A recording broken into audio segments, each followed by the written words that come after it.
San Diego, it's time to fire it up. From the beaches to the ballparks, from the Gaslamp to North County, no one knows America's finest city like he does. You can't just punt on a Manny Machado prime year.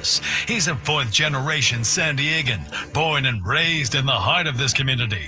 Passionate, opinionated, and always bringing you the real talk on your teams, your city, and everything in between. Braden totally knows his stuff. He's ready for the next step. That guy is good. Live and local, it's the Braden Surprenant Show. But I think Braden's one of the up-and-coming young stars in the media game in San Diego. Now, here's your host, Braden Surprenant.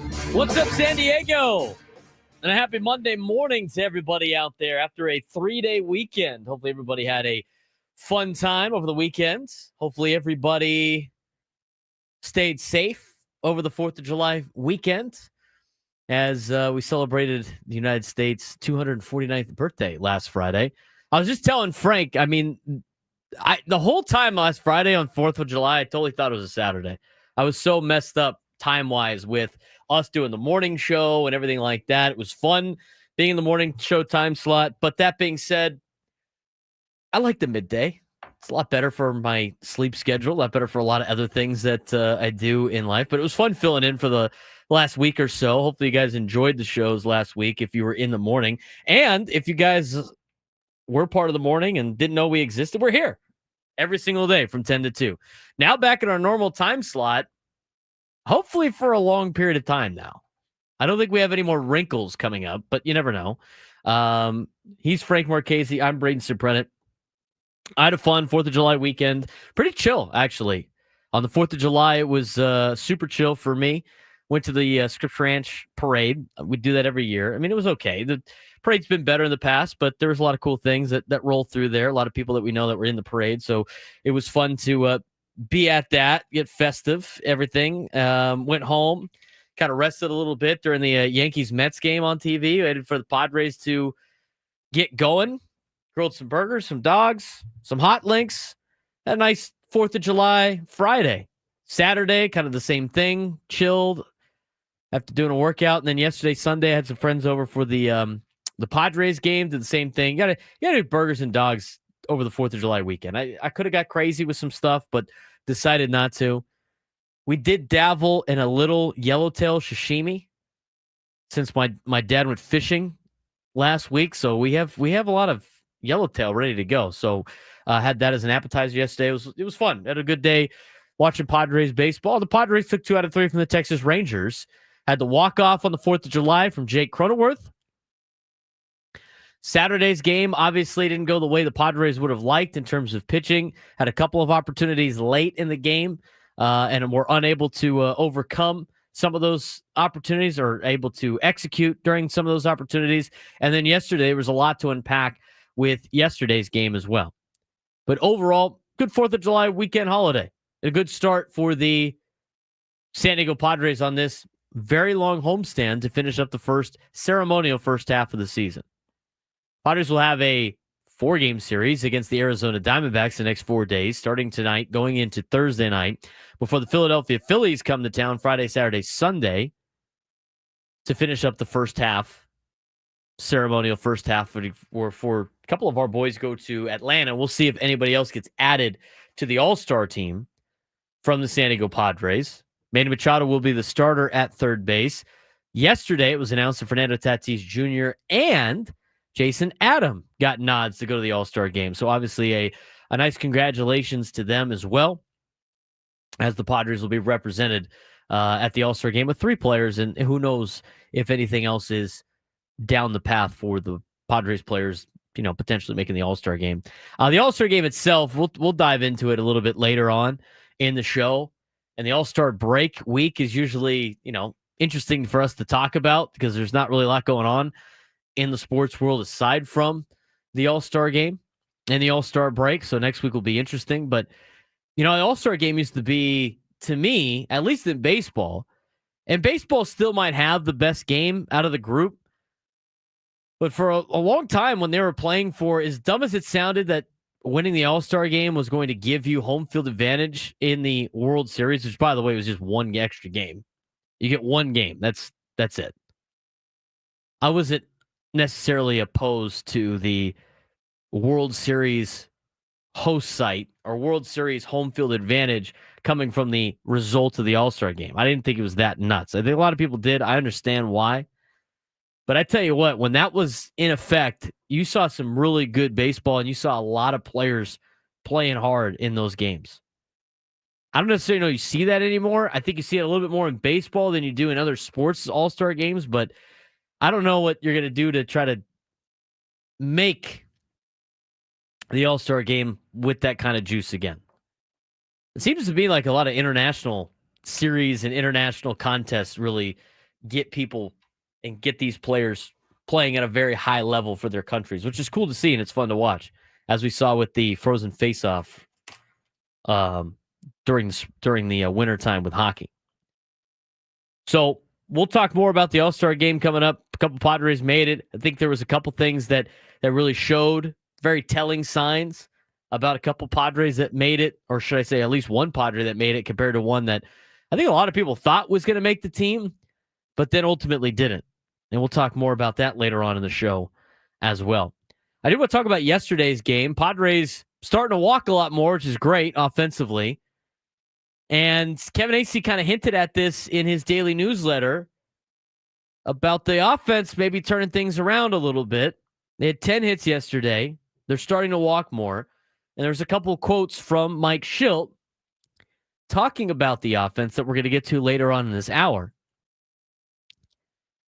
But the major difference, and again, I think the difference was for the last couple of months compared to the first month of the year. Overall, the Padres' philosophy has been aggressiveness and being aggressive, whether it be on the base pass or in the counts. They want to be aggressive. When we talked about at the beginning of the year, when it was working, you're either for the aggressiveness or you're against it. You can't do it based on what the results are. What is the process like? What process do you want to see? And most people said they like the aggressiveness. Now the Padres are off to a 14-3 start. So it's a lot easier to say, like, oh, we love the aggression. They're scoring more runs. This is great. Well, then you saw the downside of the aggressiveness over the last couple of months. And Mike Shildt talks about that yesterday in yesterday's post-game press conference, and we're going to get to that in our next segment. Exactly what Mike Shildt said. But the Padres are living by the philosophy of, and this is not something that they have said, but I've heard other teams use this, if we are going to fail, we're going to fail aggressively. And that's what they've done the last couple of months. Now, I wouldn't say they've been doing that on the base pass, but they've been doing that in the box. They're not working counts as much as they did at the beginning part of the season. They've been chasing pitches. I don't know how many times we've seen Xander Bogaerts chase a pitch low and away out of the zone he's way out in front of. I don't know how many times we've seen Manny Machado do that in a Padres uniform, or Fernando for that matter. And so after the first month of success that the Padres had of being aggressive, they almost started to get too aggressive at the plate where they started swinging at pitches that they can't do damage on. Part of the approach. But hey, you know what? They want guys swinging. I mean, a big problem, right, with everybody with Juan Soto was like he wasn't out there swinging. Hey, he's not hitting. He's walking too much. I think the Padres should walk a little bit more. And this last week, the nights that they walked a lot, they ended up winning those games. Yesterday, had a decent amount of walks, won the game. Wednesday, in the game one of the doubleheader, in the morning part of the doubleheader, they walked a lot. They won the game. Their offense looked 10 times better. It's not the nature of looking for walks or swinging aggressively. It's the nature of we are not going to swing out of our shoes on pitches that we cannot do damage on. And when we get pitches in the zone, those are the pitches that we have to do damage on. That's the fine line that the Padres have been battling the last couple of months. It's been trying to be aggressive at the plate. Look, you want them swinging. You want the Padres swinging early and often. You want them hunting at the plate. And the Padres did a good job of that in the first month, but the difference was they were doing it at pitches in the zone while spitting on pitches outside of the zone. And I think during the time that the Padres had multiple injuries to their starting offensive lineup, and really multiple injuries to their core six has been coined by Kevin Acee is when they started to try to do a little bit too much and has created the bad habits of swinging out of the zone and swinging at pitches that they can't do damage with. I got to go up here and get a hit. You know, I mentioned before, and I was the only one that was against Manny Machado swinging 3-0 a couple of weeks ago with the bases loaded and had an opportunity with 2 outs, and the guy in front of him walked, and I forget the exact situation, but I was like, you can't be getting out in that situation with a pop-up or whatever it was. And the argument against was, well, he's the one kind of carrying the team right now. You need him to go out there and hit. Yeah, I understand that. But if you start getting away from and trying to do other people's jobs, that's where you're going to run into a disaster. And I think some of the Padres' problems with their entire lineup is the core six trying to overcompensate for the bottom half of the order not being able to get the job done. And we've talked about the bottom half of the order all the time. And this is why I continue to say, if you upgrade the bottom of the order with just a piece or two, it's going to do wonders for the Padres offensively. Because it takes less pressure off the guys that were brought in and the core six to really carry the team. Even though going into the season, we knew that was kind of the idea that the Padres are going to have, was they were going to rely on the core six doing a lot of damage, and then the next 3 guys in order just happen to be players on the team. Where you run into problems is when pressure starts to get involved. And the Padres, just like any other team in baseball, don't do well with pressure.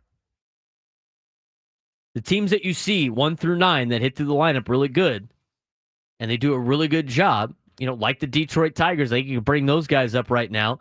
One of the best teams in the American League, if not the best team in all of baseball. I haven't checked the standings recently where the Tigers are at. As Frank said, it was not my weekend to watch the Detroit Tigers.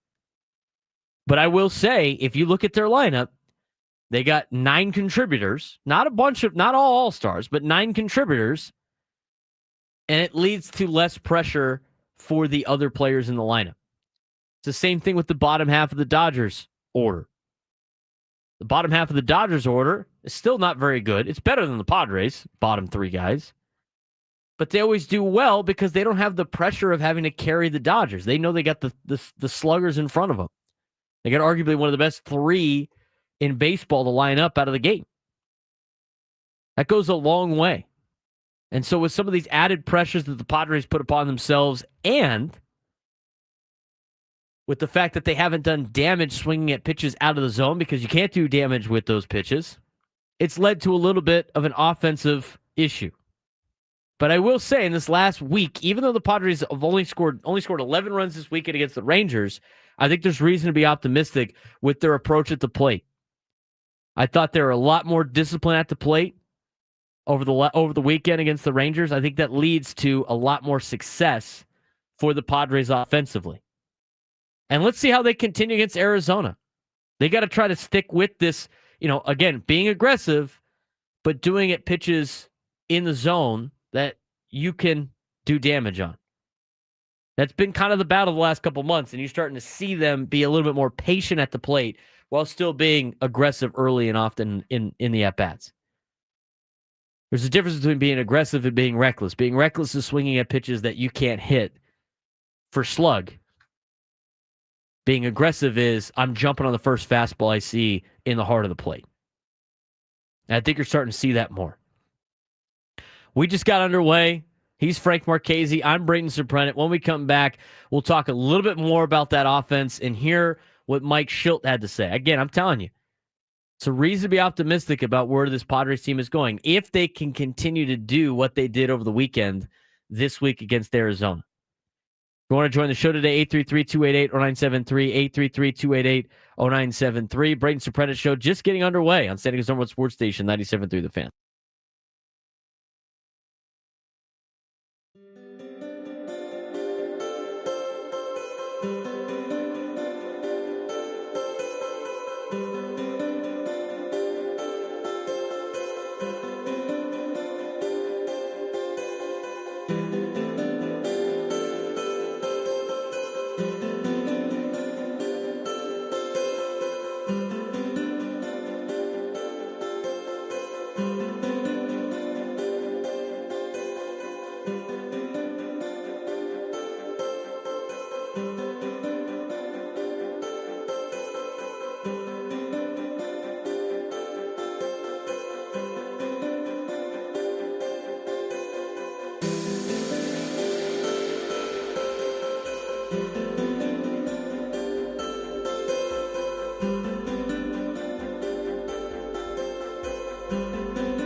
Off and rolling on a Monday morning, coming off a 3-day weekend. I'm sure that alarm hit a little bit different today than it normally does. Actually didn't get to the alarm today. You beat the alarm? I was so wiped out yesterday. Like, I was fighting to stay awake during the end of the game last night. The second the final out was recorded, I didn't even wait for a rise to make the catch. TV off, rolled over, right to sleep. Out. At 9 o'clock last night. And because of that, I woke up at like 6:15 this morning. Good 9-hour night. I was up at like 5 something just because, football practice. Yeah. I mean, I still had to be somewhere at 6. It was just a further drive to Carmel Valley than it was to Serra Mesa this morning. And the other thing, too, it's like it wasn't a typical Sunday night game last night because it was the second half of a doubleheader. Mm-hmm. Thank God they put the game on ESPN2 to get things started. Yes. Because the Cardinals and Cubs, like 3 o'clock, I flipped the game on, and it was like Cardinals, Cubs, and it was like Jeff Passan talking. I'm like, oh, that can only be one thing. There's rain, stuff that we don't have to deal with. It was a beautiful weekend this weekend, by the way. It was. What a great weekend. What did you do for the 4th? I already talked about what I did for the 4th. What was your 4th of July weekend? 4th of July, we just kind of stayed home and relaxed. Didn't do much, but I ended up going to Balboa Park on Saturday. What? Kind of relaxed. Wow. And went to a couple of the museums. We're there. Natural History Museum? I did go to the Nat. Yes, I did. Did you get a taco? You're going to have to find out at noon, aren't you? That's right. Might end the bit for real. Should I give a hint? No. Okay. Fair It's enough. called a tease. Go Aztecs. Craft taco at Balboa? Hey, maybe. Maybe. You have to stick around till noon. I was expecting Frank to put on his social media with a mind ? Mind? Anybody? I got so many of those this week posting food from like Friday, Saturday, Sunday. Any type of food post. I didn't even have to put it on my Instagram. I immediately went, mind? Anybody? Like four or five people did it. One, Tyler, who is in our chat sometimes, he sent the mind as the DM, and I go like, dude, you're like the 4th person. He's like, dang it, I thought I was gonna be the first one. I thought I was on to something. It's catching on. It is definitely catching on. Oh man, what'd you guys eat on Friday? Did you guys cook anything? We did. Grill? Hot dogs, hamburgers as natural. My dad likes to make sausage bread. So basically it's sausage bread. It's a sheet of dough. You put like crumbled up sausage, mozzarella on it, and then nice. you roll it. You roll it into a bread. He'll also do just like a pepperoni bread. Okay. We had sauce the night before or 2 nights before, and I suggested we have leftover meatballs from sauce. Why don't you just throw that in there? Kind of just make a stromboli. Yeah. Love stromboli. I'm on the phone. My dad comes running upstairs saying, that was such a good bleeping idea. It tastes so good. Thank you for that. I'm like, all right, cool. So I know what my dinner is this evening.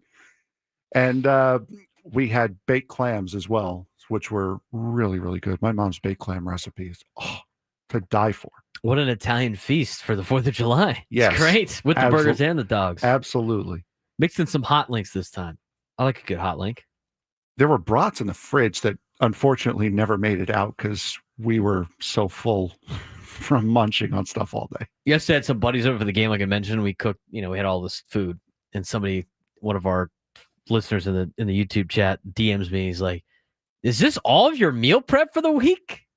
Are you cooking for an army?" And I was like, "Nah, man. I had some friends over, burgers, dogs. We had a little bit of little sample everything.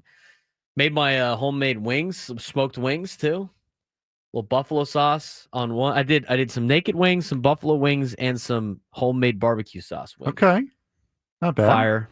Just ate like the whole afternoon. So that being said, there's only so many of those things I can have this week as leftovers because of trying not to eat like that, like this weekend every single day. I already feel like bloated with all the salt I've consumed. So hopefully I can flush out with some water and get back to some meal prep stuff. It's the funny thing, Eric Hosmer's on Cameo now. Yes, he is. As my friends noticed, and you noticed very quickly that he's on Cameo. One of my friends pulled the trigger on a Hosmer cameo immediately for one of our other friends. Okay. It was the funniest thing I've ever seen. It was so funny. We're going to be honest here. We're debating on pulling the trigger on a Hosmer cameo for a show promo, honestly. Would you guys enjoy an Eric Hosmer show promo? I think it'd be funny. It'd be amazing. Some people might get triggered by it because they just don't like Eric Hosmer. But that's the point. One of the deals was because my buddy played at Irvine, was he's a big UCI fan. Eric Hosmer's like, "Oh, I heard you're a big UCI fan. I don't know what the bleep UCI is, but go UCI, roll Tide." And then he moved on. If it was clean for air, I'd air it. It was just the funniest thing. He's doing it for like $50. He's got to be getting inundated with cameos. $50, dude? Like, are you kidding me? I mean, come on. You know what? Padres fans should get it for free. The $12 million that the team's already spending on them, they should have it back in some cameos. Get some cameos out of it. Well, that's what we're trying to do. We're trying to get some money back on cameos. You've already upset so many people in the YouTube chat on potentially having Eric. You know what? If they foul out, one of our commercial breaks for YouTube needs to be a Eric Hosmer cameo. That's where you get them. You start getting cameos of the people they don't like and throw it on the YouTube breaks. Chat, we are going to be on the whistle today. We're not letting the guys play today. No. We're not letting the guys play. Tight. We want this to happen. We are getting an Eric Hosmer promo. Oh my God. People just be like, I can't do this. I'd rather listen to the generic music that we have to play over the YouTube stream. Hey, you guys don't foul out. You don't have anything to worry about. You know what? That's a good call right there. Because we can't give them the AT&T commercial because YouTube flags it sometimes. Yeah, that's true. We have to be discreet about that. But you know what they're not going to flag? Eric Hosmer cameo. They're not flagging that. I'll tell you that much. 833-288-0973. 833-288-0973. I want to mention, tune into the Manager's Report with Mike Schilt this Friday at 9 a.m. on Bennett Woods. Manager's Report is refreshed by EcoWater SoCal. Try alkaline water for just $9.95 a month. Keeping it soft since 1925. When we come back, we are going to hear from Mike Schilt.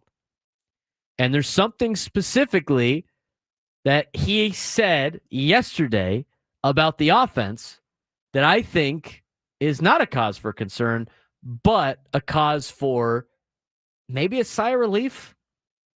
Maybe it's a sign that the offense is flipping it back around to where it was in April. There's a couple things that he said that I think are very important on that case. And a little bit later on in the show, we are going to talk about the Padres pitching staff who came through yet again. And to start the 11 o'clock hour, Jordan Spurgeon, reporter for Sports360AZ.com, will join us to give us a preview on the Arizona Diamondbacks and this series this week. We're going to get to all of that as we get through the next couple of segments coming up on the Braden Surprenant Show, San Diego's #1 sports station, 97 through the Fan.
All right, let's talk about the offense real quick for the San Diego Padres.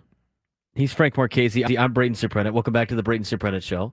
Live and local every single day from 10 to 2. Back to our normal time slot, which we love. Love being with all our midday friends here on the Midday Show. Had a great time filling in for Ben and Woods last week. Great time. Let's talk about the offense. I mentioned in my opening segment about some things that happened this weekend that kind of lead to why you should be more confident in the offense turning it around in the future. Now, they have to be consistent of what they've done, what they did over the weekend. Consistent in their at-bats, consistent at not swinging at pitches out of the zone, consistent at, doing damage on balls that are thrown into the zone and pitches that miss. You got to be able to hit mistakes if you're a good offense. The runners in scoring position, the hits with runners in scoring position will come if you stick to that philosophy, but you can't put too much pressure on yourself knowing that, oh, we're not very good at this. We need to get a hit right here. That doesn't work for anybody. Just like all of you going around, the closest thing that you can relate it to is when you go golfing and you start having the idea creep into your mind before you swing, man, I really got to have a good shot on this. When does that ever work out for you? That never works out for you. It's very rarely do you tee up and think about your swing as you're swinging and have it work out for you. So a couple of things that Mike Shildt said I thought were important. Let's talk about, or let's play what Mike Shildt said. There's two. One's going to be on what he's seen in the offense recently. Here's Mike Shildt yesterday. More consistency of quality of bats. Some days don't have anything to show for it, but man, I would love our bats. We played really good. A lot of really good baseball. We pitched really well. We played defense, and that was well played all phases. We continue, which I'm confident we will, to do that offensively. Take those at bats, 1 through 9 contributions. Obviously, Toddy, Louie, Bogey, Croney, Maldy with big knocks, but just tough at bats throughout, just relentless. It's good to see Leiter up there and pitches early in the game and just grinding them out and just using the whole field. And we do that. We're going to go on a little tear for a while. Now, you have to filter out the over positiveness of Mike Shildt, especially with defenses guys.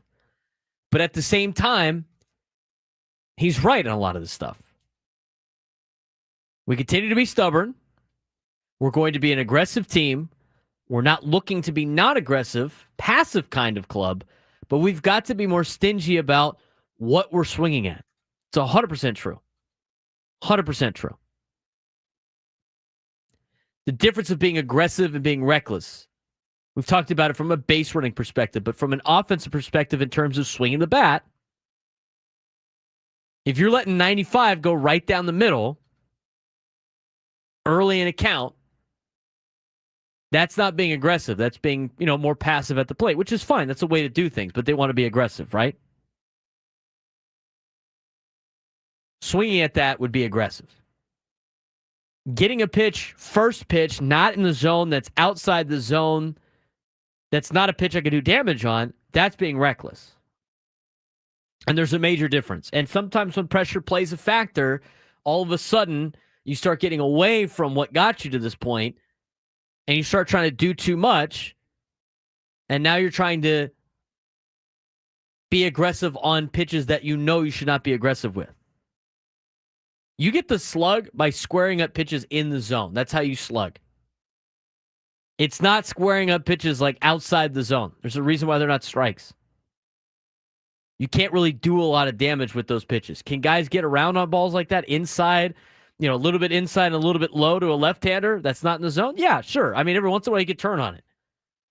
We've seen Fernando hit home runs on pitches that shouldn't even be touched, relatively. So it can happen, but you don't want to rely on that at all. You want to hit mistakes. You want to hit fastballs that leak over the heart of the plate. That's where you drive the slug. But when you're overly aggressive to the point of reckless and you're swinging at pitches outside the zone, yeah, we're hunting early, but you're not hunting on the right pitch. I thought the at-bats yesterday were great. Being patient, passing the baton, working walks. This is a team that doesn't work a lot of walks. Since Victor Rodriguez took over, they haven't worked a lot of walks. But in the last week, in two games that have stood out, yesterday's game and Wednesday's game one of the doubleheader, Padres walked a lot, and they were patient at the dish. You can be aggressively patient.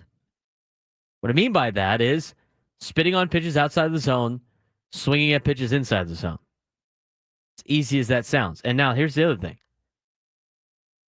There are a lot of really good pitchers out there that are going to beat you.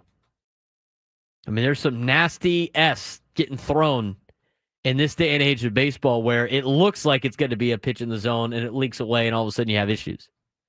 That's where you do run into a relatively slump when you are an aggressive team. That's what hurts aggressive teams. Kind of good pitching. But you know what? Sometimes that's a situation where you'd have to tip your cap. You just don't want to hear it all the time from Mike Shilton. So from that perspective, I think the Padres have improved. I think they're starting to look more like the Padres we saw offensively at the beginning part of the season rather than the last couple of months dating back to the mid-May, or really early May. Padres are 4 for 8 with runners in scoring position, but left 10 on base over the weekend. 9 for 26 with runners in scoring position in the entire series. You're starting to get some players back, right? Fernando's starting to hit a little bit better, which is nice to see. He's obviously been going through the last 2 months of it's just not been great for him offensively. He's been good stealing bags and playing defense, though. He's the best right fielder in outs above replacement. He's done a phenomenal job in the outfield. He had a missed play on a ball over the weekend against the Rangers. Yes, I think it was yesterday, if I'm not mistaken. Even yesterday, or maybe 2 days ago. Saturday night. This was Saturday night where he ran across and ball flew at his head, whatever it was. But you're getting good production out of him in other areas. And you've seen that from all the players that have struggled at the dish. They have helped the Padres in multiple ways. Like the catching situation, which we'll talk about later on in the show. The other clip I want to play, and it kind of features on Jackson Merrill. And I think Jackson Merrill's in a funk right now. He just looks so lost at the plate. I don't know what it's going to take for him to come out of it. But he looks lost. Completely lost. I haven't seen Merrill look this bad ever in a Padres uniform. He even got a knock the other night on Saturday night. That was in a clutch situation, but he does not look like the player that he was or has been in a Padres uniform. And as bad as he's looked the last couple of months, his average is still really high. I mean, his offensive numbers are still pretty good. I mean, just think about how good of a start he was. And it's kind of funny, the two players that we mentioned that were off to great starts, we talked about them potentially being offense, MVP type candidates. They both have just had some rough mental months in the month of May and the month of June. But he looks completely lost at the plate. That's something, again, that he has to figure himself out. He's got to figure it out on his own. So it could be a couple of things. I don't think it's really a sophomore slump yet. I think if he continues to do this for the rest of July, you might be considering maybe a sophomore slump. I do think it's been a little bit of the adjustment that Major League Baseball has made back on Jackson Merrill. It's how it happens all the time. Guy comes up, teams will throw fastballs at him, see what he's got. Jackson Merrill crushed fastballs last year as he made the adjustments of the big leagues, off to a great start to his career. This year might be getting a little bit more of the adjustment back as teams get prepared with Jackson Merrill. Now, obviously, him being a threat, being signed under a contract for a long time, everything like that. But he looks a little lost. It happens. It happens to the best players. I mean, this might be one of the first kind of slumps that you see in Jackson Merrill's career. This might be one of the first times Jackson's ever had relatively a slump. And I didn't really religiously watch him play in the minor leagues, but he wasn't in the minor leagues very long. And he was drafted out of high school. There's no way he had any type of slump in high school. I mean, the guys that are playing in the big leagues didn't struggle in high school.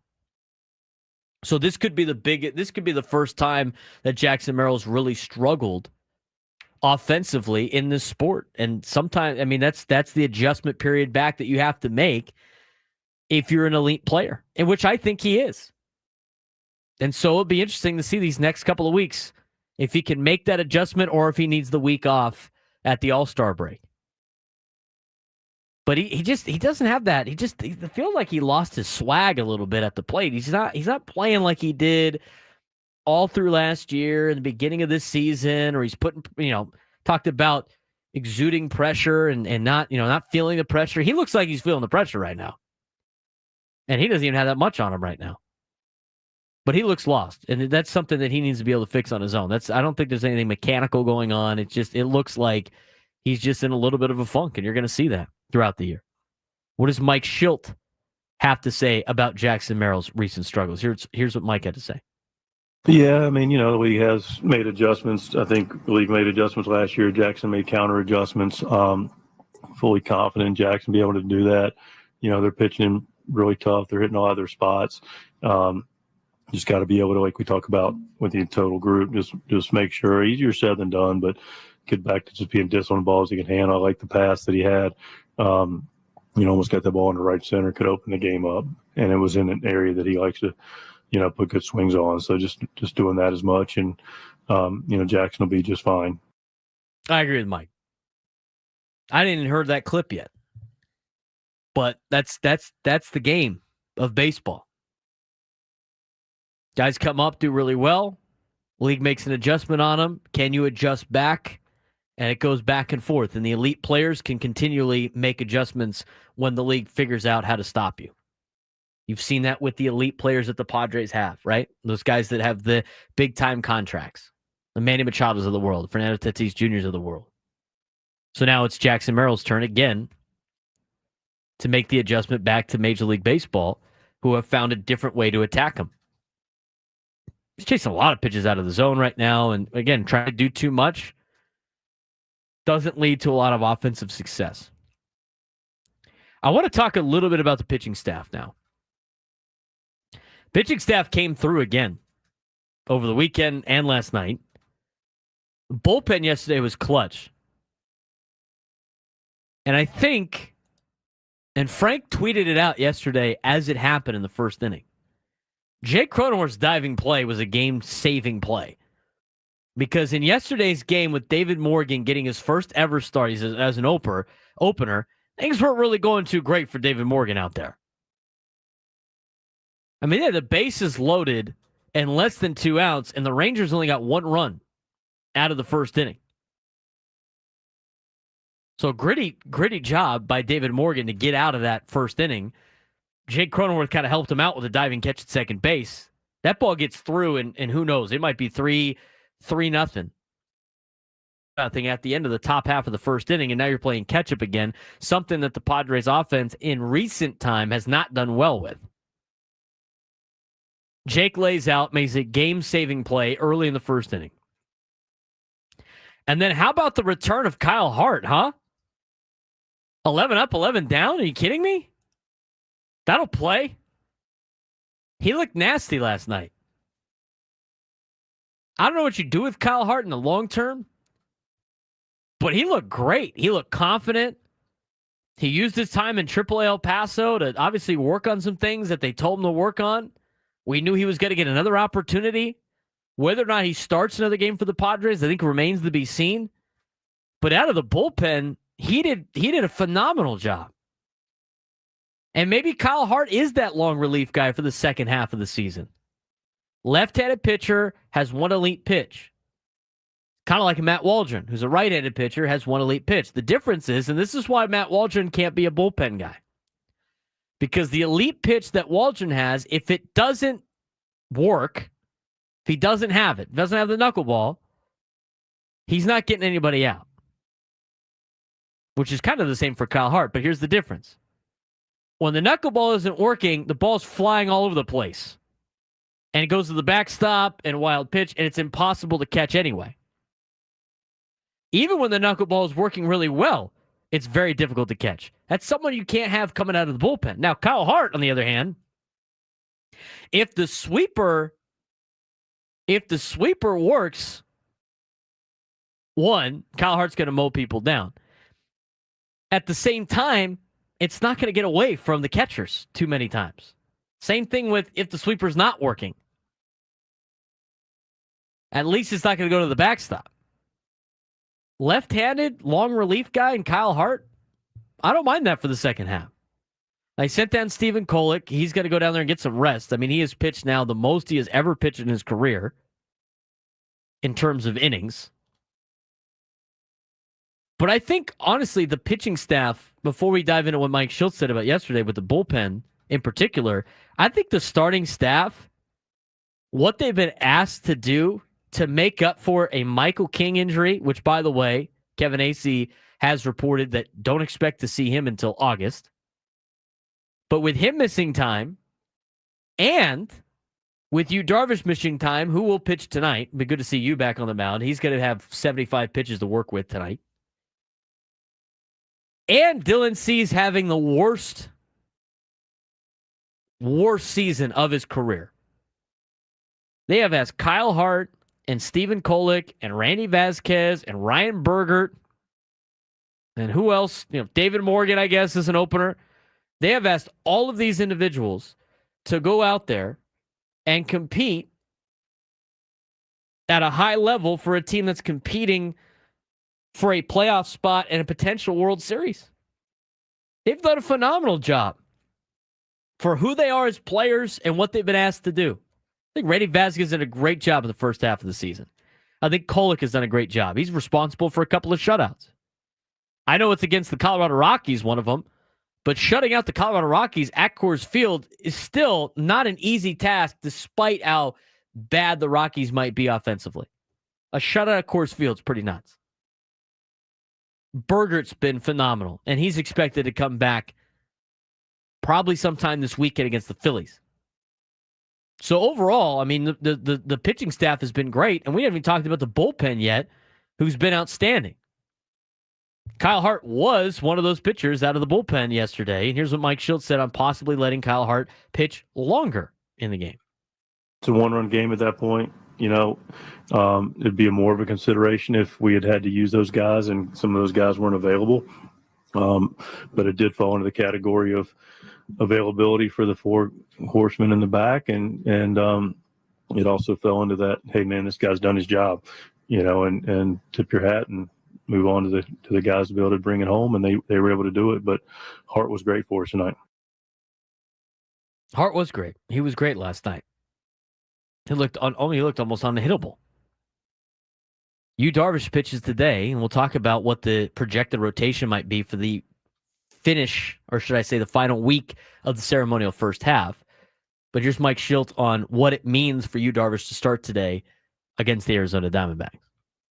It's got a couple ramifications. We were able to, start the season, and we knew, he wasn't going to be with us, and we knew Joe wasn't going to be with us, and so Nicky and Michael and Dylan and, obviously Vasquez and Kolek have stepped up. And then Michael goes down and, so guys have, pieced this thing together, did it today a little bit. But, Yu Darvish is a big part of our organization, not only every fifth day, but just the presence of the veteran leadership and the confidence that we have in him. He's we talk about anchors with Manny more recently.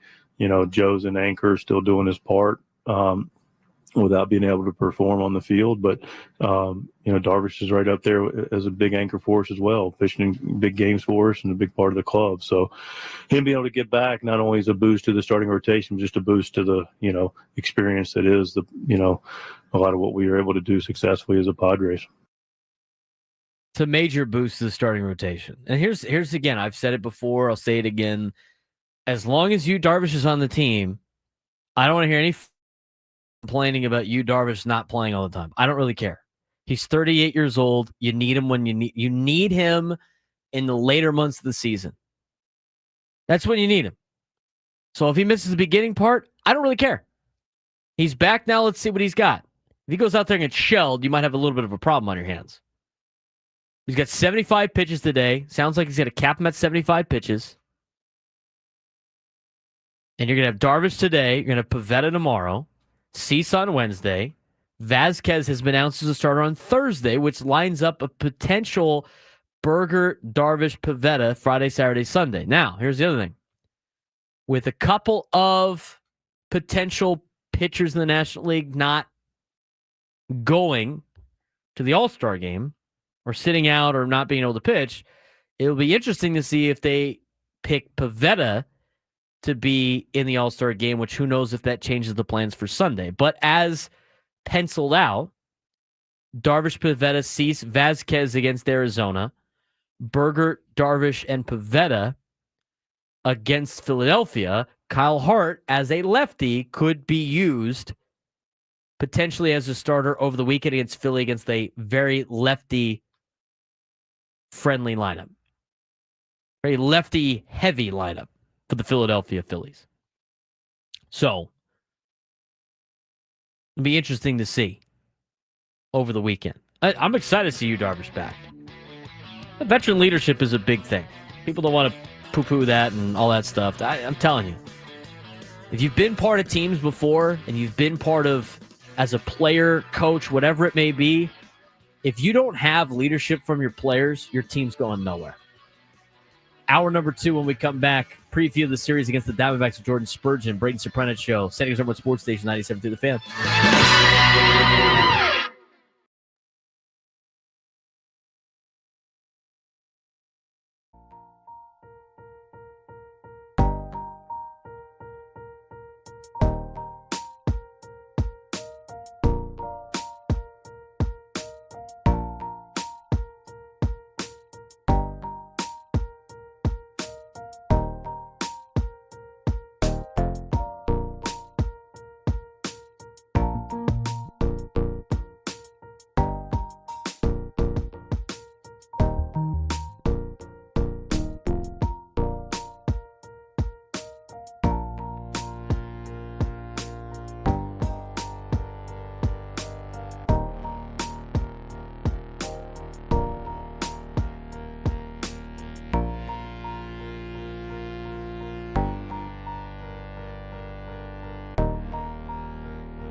Baseball coverage on 97 through the Fans presented by T-Mobile. Head to T-Mobile.com and get a great deal on an iPhone 16 Pro. He's Frank Marchese. I'm Braden Surprenant. This is the Braden Surprenant Show, live and local each and every day from 10 to 2.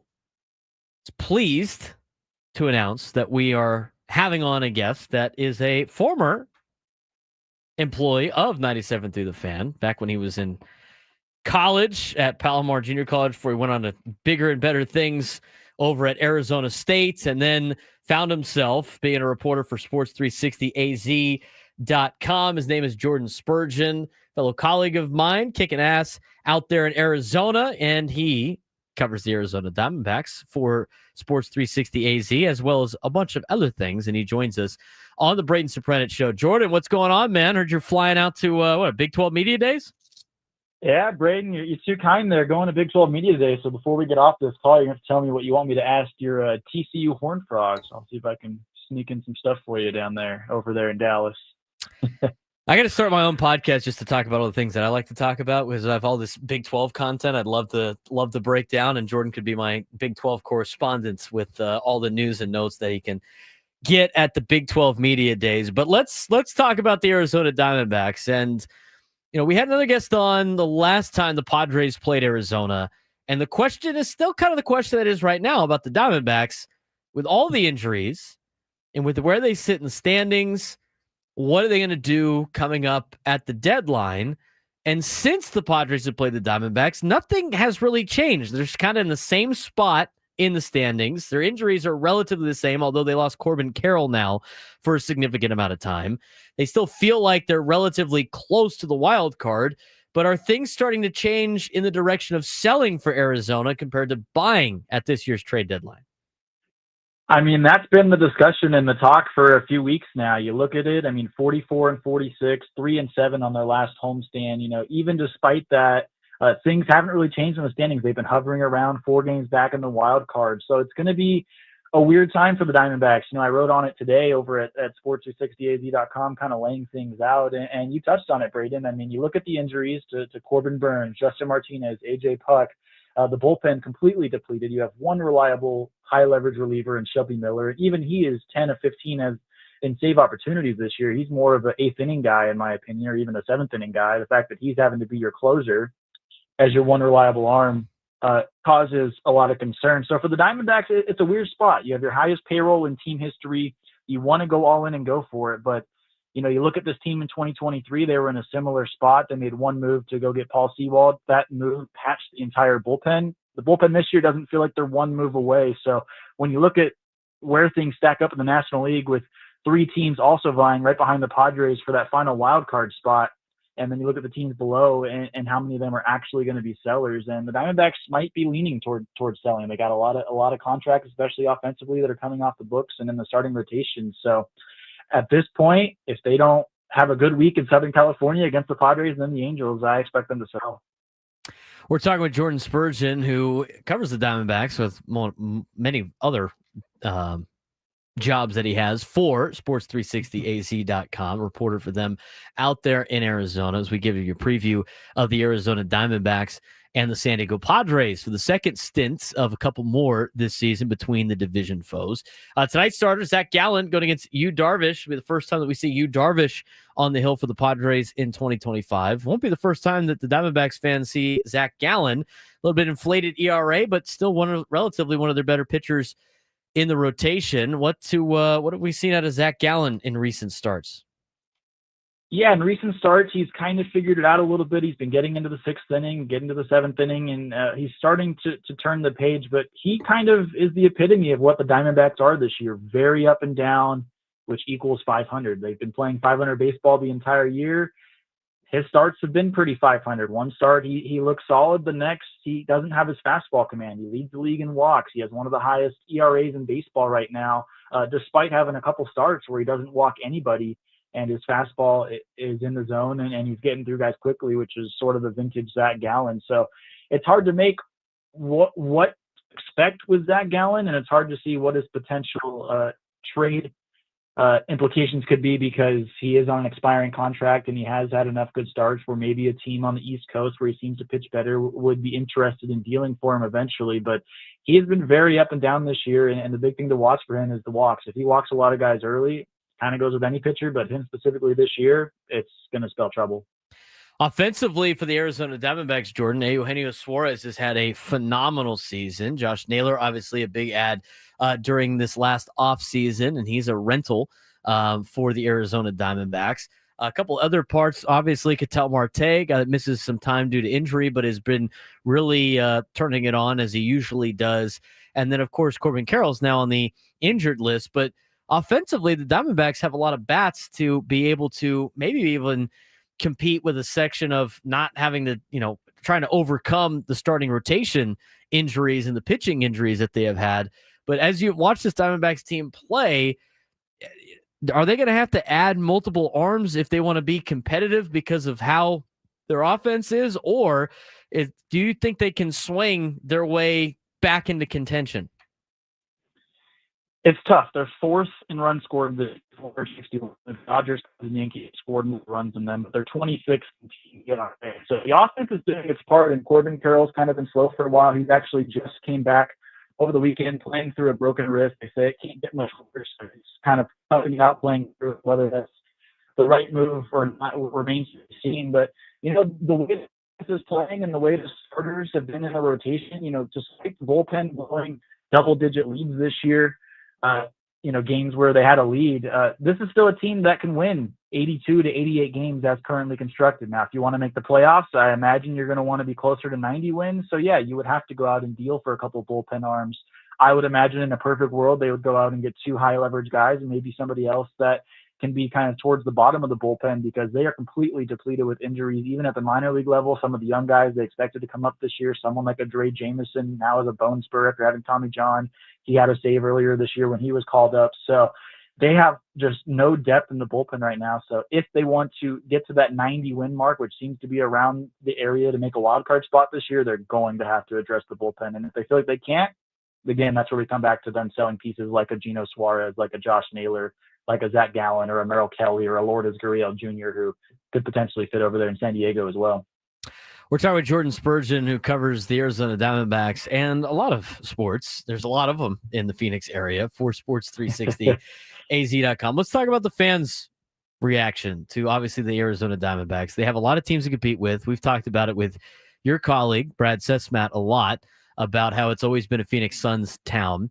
Sounds like there's been an update on stadium funding about the Arizona Diamondbacks, but overall in a city that has a lot to compete with in terms of sports, what has been the fan output for the Diamondbacks this season, despite all the injuries and them hanging around 500?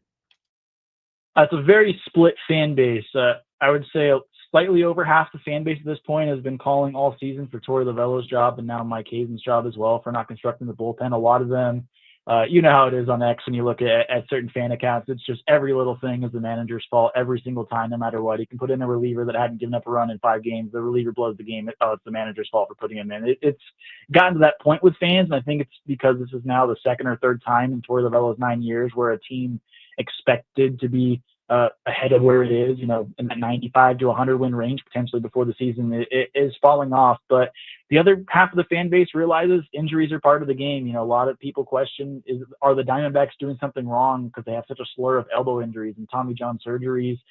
That's kind of the debate that we talk about with Torey almost every single day in pregame. And a lot of it really, if you want my opinion on it, it's just the way kids are coming up playing baseball, playing travel ball year round from the time they're 10 and on. Elbow injuries are part of the game. Some years your team's going to have a bunch. Some years you're going to get lucky and not have any. It's just part of it. At this time, I don't think that necessarily falls on the training staff. So the fans are very concerned. I would say attendance has been down a little bit the last couple of weeks. Even 4th of July weekend, it wasn't as packed as it was the last 2 years. Obviously, coming off a World Series run 2 years ago, drew a lot of excitement last year. But I would say fans are kind of at the point where they want to see what the team can do in the future because they don't feel like this is a World Series contender, and they're probably not sure if there's a way to fix it. So it's an interesting time in Arizona for sure because I think Mike Hazen and co feel differently. This might be a make or break series for the Arizona Diamondbacks this week with 4 games here in San Diego. Padres could potentially knock them out of contention with a good week against the Arizona Diamondbacks. Jordan, safe travels to the Big 12 Media Days. Look forward to talking to you again, and keep up the good work. Yeah, appreciate it, Braden. Have a good one, and catch up soon. Jordan Spurgeon, reporter for Sports360AZ.com, joining us on the Braden Surprenant Show. Doing a great job out there in Arizona. A lot of stuff to cover in Arizona. A lot of sports teams. Arizona Diamondbacks. Padres take 3 out of 4 this week. They take 3 out of 4 this week or even sweep the Diamondbacks. I don't know why they would do that. It'd be very difficult to do, but at home, you can knock Arizona out of contention. This could be the final blow for the Arizona Diamondbacks this week, in which they turn into sellers, which would flood the market and make the Padres' situation a little bit better. Later on, we'll discuss whether or not there's any type of move in which you will trade interdivision with the Diamondbacks. Now, for me, I don't necessarily care. And I learned this a long time ago. As long as you're focused on making your ball club better, you can't worry about other teams. You got to make your team the best team you could possibly make it. And if it happens to be trading within the division, you happen to trade within the division. When you start thinking about other teams potentially or whatever you can't worry about those things. But we talk about the trade deadline coming up. And I said again, if the Arizona Diamondbacks lose 3 out of 4 this week, it could be the final nail in the coffin of 2025. They might pivot with all the players that they have to sell and go into selling mode, which would flood the market with more players that the Padres could potentially bid on or make it a lot cheaper for a left fielder, catcher, everything like that. AJ Preller has narrowed his list down to what he is targeting at the trade deadline. What is it? We'll find out when we come back on the Braden Surprenant Show on San Diego's #1 sports station, 97 through the Fan.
11:17 on a Monday morning. Thanks again to Jordan Spurgeon joining us today. It was pretty cool. Got to work with Jordan here back in 2019. Still a student at Palomar College from Murrieta. Went on to the Cronkite School at Arizona State. Got a job in Phoenix, working for a guy that used to work in town, Brad Sesmat. Did that in 2020. He's been there ever since. Done a great job covering high school. Seen him covering a lot of college events. Covers the Diamondbacks, all the pro teams. Doing a great job out there. Very proud to see how he's made himself a name out there in Arizona. It's really cool, and it was pretty cool to have him on the show. 833-288-0973, 833-288-0973. I teased it going to break. Some of you might have saw this already. But AJ Preller was on MLB Network Radio this morning. And yesterday. It was on yesterday. He was on with MLB Network Radio. And he was asked about some trade deadline things, obviously. And apparently, the Padres have seemed to have narrowed down their shopping list for the trade deadline. AJ Preller was on MLB Network Radio, and this is what he had to say.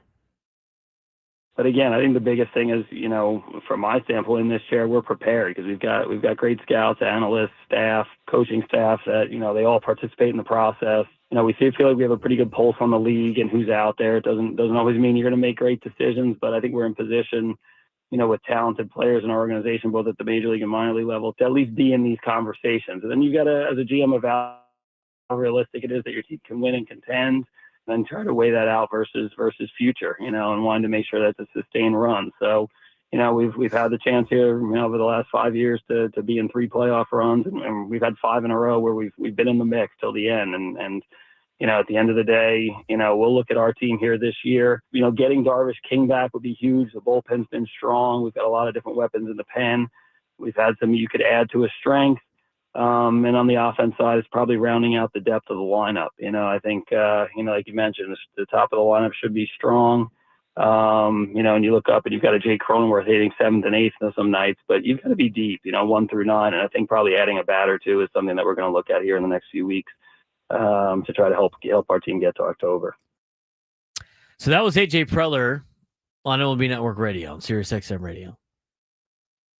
It goes along with some of the things that Kevin Acee said in today's newsletter, which I want to dive into and add it, which goes to the catching situation, which we'll talk about later on the show. But I don't know necessarily if they can find a catcher at the trade deadline. But the thing that I thought was very interesting about the pitching staff, and it's mostly with the bullpen, is the Padres have a very good bullpen, one of the better ones, if not the best bullpen in Major League Baseball. And they got a lot of depth there, too.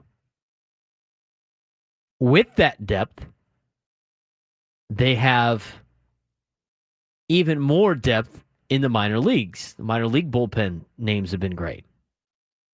I'm trying to find exactly where it said in the article, and I'll pull it up. I'll find it eventually. But it went along the lines of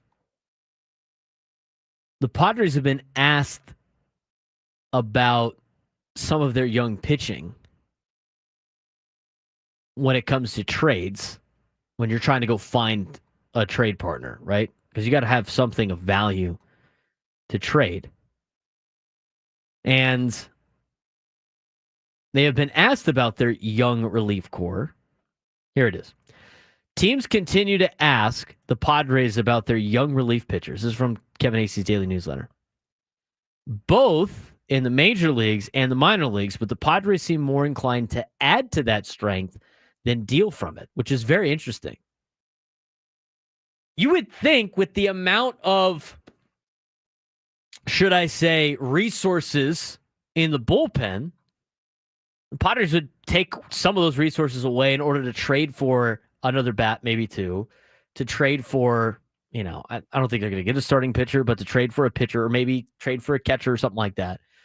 But the Padres have said they're more inclined to add to that strength than deal from it. Getting Yu Darvish back is definitely huge. Do the Padres think with him back and King potentially coming back in August, they said if you're going to see King back, he won't come back until at least August. Also part of the daily newsletter. Load up on the bullpen. Do you think you get enough starters? You want to go the way the Dodgers did last year with only 2 starting pitchers? I don't think anybody really wants to do that. But it's very interesting. So lays out couple of bats. I think that's very on par for what we've been saying for the last couple of weeks. Added depth is going to make this lineup better than it is. Better than it already is. So it'll be interesting to see what the Padres come up with. In terms of the catching situation, we'll get to that in the next segment. Because the catching situation is a little bit of a gray area. As well as something about could the Padres potentially trade Dylan Cease? The morning show asked Dennis Lynn about that earlier today. We'll get to that later as well. Do you want to get to your phone calls? 833-288-0973, 833-288-0973. John in Carlsbad, you're the Braden Surprenant Show. What's going on, man? Come on, Braden. Appreciate the phone call. Want to get your perspective on trading prospects because it seems like right now, with a lot of the trades that have gone down over the last 3 years, there's a lot of prospects that could have potentially helped our ball club in the long run. I'm talking about James Wood, Mackenzie Gore, right? The short-term rental that we had with Juan Soto versus hanging on to some of those prospects versus trading them. What's your thought process behind that? I think when it comes to trading prospects, the decision always has to happen in the now. You can't be thinking about, well, maybe this guy in the future or this, that. You have to think about it in the now. And so when that decision came about, you have to understand when your window of opportunity is. Now, the window of opportunity for the Padres is now, and it's been now for the last couple of years. I mentioned it in the open of my show. You can't punt on a prime Manny Machado year, which means if you are contending at the deadline, which the Padres are, you have to go for it, and whatever that may be is what you go for. The problem I have with the prospect thing, first of all, not all of them are going to pan out, and if they do, great. But you have to give up something to get something in return. And so when you look back at the hindsight of James Wood and C.J. Abrams and Mackenzie Gore and everything like that, you have to factor in when are these players in our mind helping us during our window of opportunity. And if it's further down the road, then you got to give up some of these players. You know, James Wood and those guys, right now, this year, it seems like they'd be on the team, but they weren't going to help you win a World Series in the last couple of years. As of right now, with some of the outfield situations the Padres have, yeah, it'd be great to have James Wood.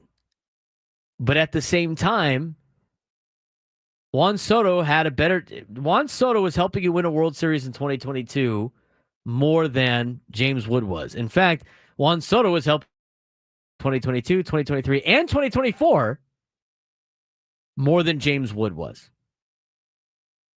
And so for that window of opportunity to trade, because you were going to get 22, 23, and 24 of Soto, even though you ended up trading him before that point, that made more sense at the time to help your window of opportunity. So that's where it comes down to. Now, I don't think you should trade everybody away. I think the Juan Soto thing was kind of an anomaly. That's a trade that doesn't happen all the time. But you want your teams to go for it. The other thing I don't like about keeping prospects to an extent is you don't know what the future is going to be like. I've mentioned this multiple times. Let's say the Padres didn't make that move and they ended up losing in the first round of the playoffs, didn't beat the Dodgers or anything like that, but they kept James Wood, and now you have James Wood, but then Machado goes down with an injury for a year, or this guy goes down with an injury, or players that you have signed long-term start to crumble. And I know a lot of what-if questions, but what your situation is right now in the present with your star players, there's no guarantee you're going to get that exact same output the next year or the year after that or the year after that. And I understand you're trying to maintain a program or maintain an organization to be competitive year in and year out. I think they've done a pretty good job of that. But in terms of trading prospects, how I view it is, and this is how I think a lot of organizations view it, in our window of opportunity, who gives us a better chance to win? And if that window is the next 3 or 4 years, is it Ethan Salas or is it Jarren Duran? Just to use the name out there because he seems to be something that the Padres are interested in. If you answer the question Jarren Duran does, then you got to think about doing that trade. If the answer is Ethan Salas, like, oh no, well, we got to keep this guy. I think all of that plays. I think it's the big reason why the White Sox traded away generational player in Fernando. You don't know what the future is going to look like. So sometimes you got to take some chances, and not all of them are going to work out. And when you look at it from hindsight, obviously, it doesn't seem like it worked out because Wood is an all-star, Gore is an all-star. But you also don't know the opportunity of them playing at the big league level in Washington might have led them to be a little bit better. You can't be afraid of the future. Scared money don't make no money. So from that perspective, like, I think anybody's on the table. Now, that being said, you get a player like Leo DeVries, right? And even in Ethan Salas, and we're going to talk about Ethan Salas in a second, because he's been rumored to be available, potentially. I don't think you can trade some of those pieces. You got to try to keep one or two in your organization. And as I mentioned before, the decision with C.J. Abrams came down to Abrams or Merrill. Who would you rather have? I think a lot of people would say Merrill, despite him potentially not doing well the last couple of months. So, kind of a long-winded answer, but for me, in terms of, you have to go for it. Every time you have a chance to go win a World Series and you think you have a team that can do it, you have to go for it, because every year that you burn of one of your better players because they're getting older is the more you look like the Angels. You could be the Angels, right? I mean, you don't want to burn years of Manny Machado and Xander Bogaerts and Fernando Tatis Jr. and Jackson. You don't want to burn their prime years, because those contracts only work if you win at the beginning part of those contracts. People already traded Xander Bogaerts. They are tired of him already. But the contract pays off if you win a World Series with him in the next couple of years, not when he's 40. That's the price of doing business. The cost of doing business and getting players like Manny and Xander and Fernando is paying them till they're 40 years old. That's how the Padres can afford to have those star players. You're either paying them more in a smaller amount of time, or you're paying them less every year over a long period of time. It's the cost of doing business, especially for a team that's still small market in the San Diego Padres. 833-288-0973, 833-288-0973. Get back to your phone calls. We're going to talk a little bit about the catching situation and hear from Dennis Lin when we come back on the Braden Surprenant Show, San Diego's number one sports station, 97 through the Fan.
11:36 on a Monday morning. About to be Monday lunchtime hour. Might have a development on the Braden Surprenant show at the lunchtime hour. Somebody might not be getting a foul for the first time, but we'll have to wait and see. Coming up in the noon hour. Do want to get back to your phone calls. We're going to get to the sports thread, and we'll try to maybe talk a little bit about this Dylan Cease situation that was brought up on the morning show. 833-288-0973, 833-288-0973. Let's get out to Tyler in Point Loma. Tyler on the Braden Surprenant show. What's going on, man? What's going on, Braden? I came in a little late to the conversation here you were just having about possible trade and getting rid of prospects, and I heard you talking about Salas. do you think there's not interest in getting rid of DeVries? And would that not arguably be a better option, with Salas possibly being, a unicorn in the catching position, DeVries being, just a shortstop where we don't really need more shortstops? Well, Tyler, the DeVries, I don't appreciate the phone call. I would much rather keep Leo DeVries because he's an athlete. And his mental makeup's great. He's mature above his years.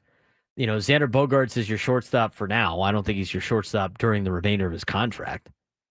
You can't be giving up a guy like Leo DeVries. Now, I still think, Leo's way more valuable, I think, than Ethan Salas, even though Ethan Salas is a catcher. The thing that really keeps Ethan Salas on this team right now, in my opinion, is the fact that he's a catcher.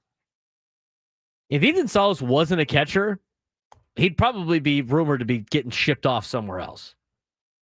But the fact that he's a catcher and a really good defensive catcher and expected to be a pretty decent hitter, even though he hasn't really shown it yet, but he's also, 19 years old.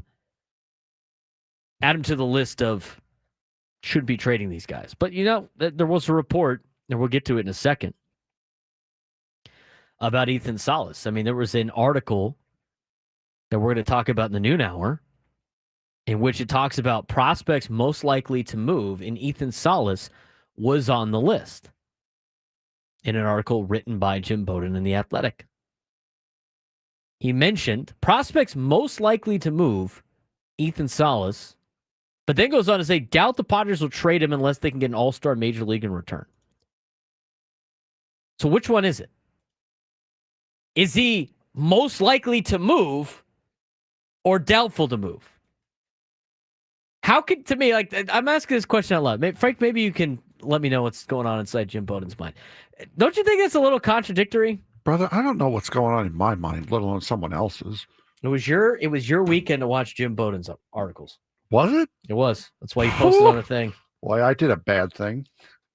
I did. Isn't that counterintuitive? Yeah, but I mean, if you go through the article, and again, we'll go through it in the next segment, or at least the next hour. It's not necessarily that these guys are going to be moved. It's that if a big prospect is going to be moved, these are the most likely ones that would. Did every team have to have somebody on there? No, I think there was only 9, and Salas was the 9th. See, why even list them? The problem. This is probably what the thought process was. AJ Preller makes big moves. AJ Preller's not afraid to trade top prospects. AJ Preller is not going to trade Leo DeVries. Let's put Ethan Salas on there. He's also hurt right now. AJ Preller is also not afraid to trade injured personnel. Here's the thing. People are starting to lean into, well, they should trade Ethan Salas because, who knows about the back injury. Does anybody remember Andres Munoz? Guy was throwing over 100 miles an hour, blew out his arm, had Tommy John surgery. He got traded for Austin Nola. People were like, oh, man, got to see, but he's injured now. Who knows? And then all of a sudden he became one of the best closers in baseball. I mean, it happens. By the way, Austin Nola was hitting like 300 at the time. It was 2020, but you're talking about adding a catcher that has offensive production. Be careful what you wish for, because who knows how long that production will last. Just look at Kyle Higashioka. Aside from Saturday, which happened to be probably his best game all year, he came into the weekend with less home runs than Martin Maldonado and hitting .212. And the same, I think he was around the same OPS. Kyle Higashioka, who everybody wanted for like $5 million. He is slightly more productive offensively than Martin Maldonado, aside from batting average this season than Martin Maldonado. And he costs you 5 times as much because Maldonado's making the league minimum. There's not a lot of options out there in the catching position for offense. I mean, they caught lightning in a bottle last year with Kyle Higashioka. You can't give him a contract extension on top of that and hope he's going to continue it. Same thing with Gary Sanchez. I got lightning in the bottle with Gary Sanchez. He got DFA'd by the Yankees that year. He wanted like $10 million. Like, see ya. Padres have already spent most of their money. They can't be dropping it on catchers that might hit. They have to be sure of it. I don't think they're going to find a catcher at the deadline that's going to drastically improve their offense. I hope they do. And I really hope that they don't go down the Sean Murphy path, because I think that has disastrous contract written all over it.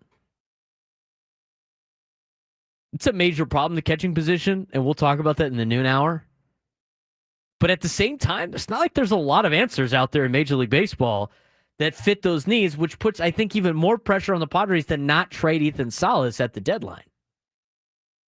You're better off waiting and seeing if Ethan Salas could be a unicorn than you are on this wild goose chase for something that might not actually exist.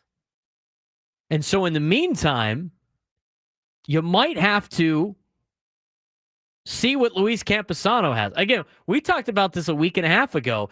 Give him 2 weeks for the All-Star game and see if he could just start doing something to get you any type of offensive production.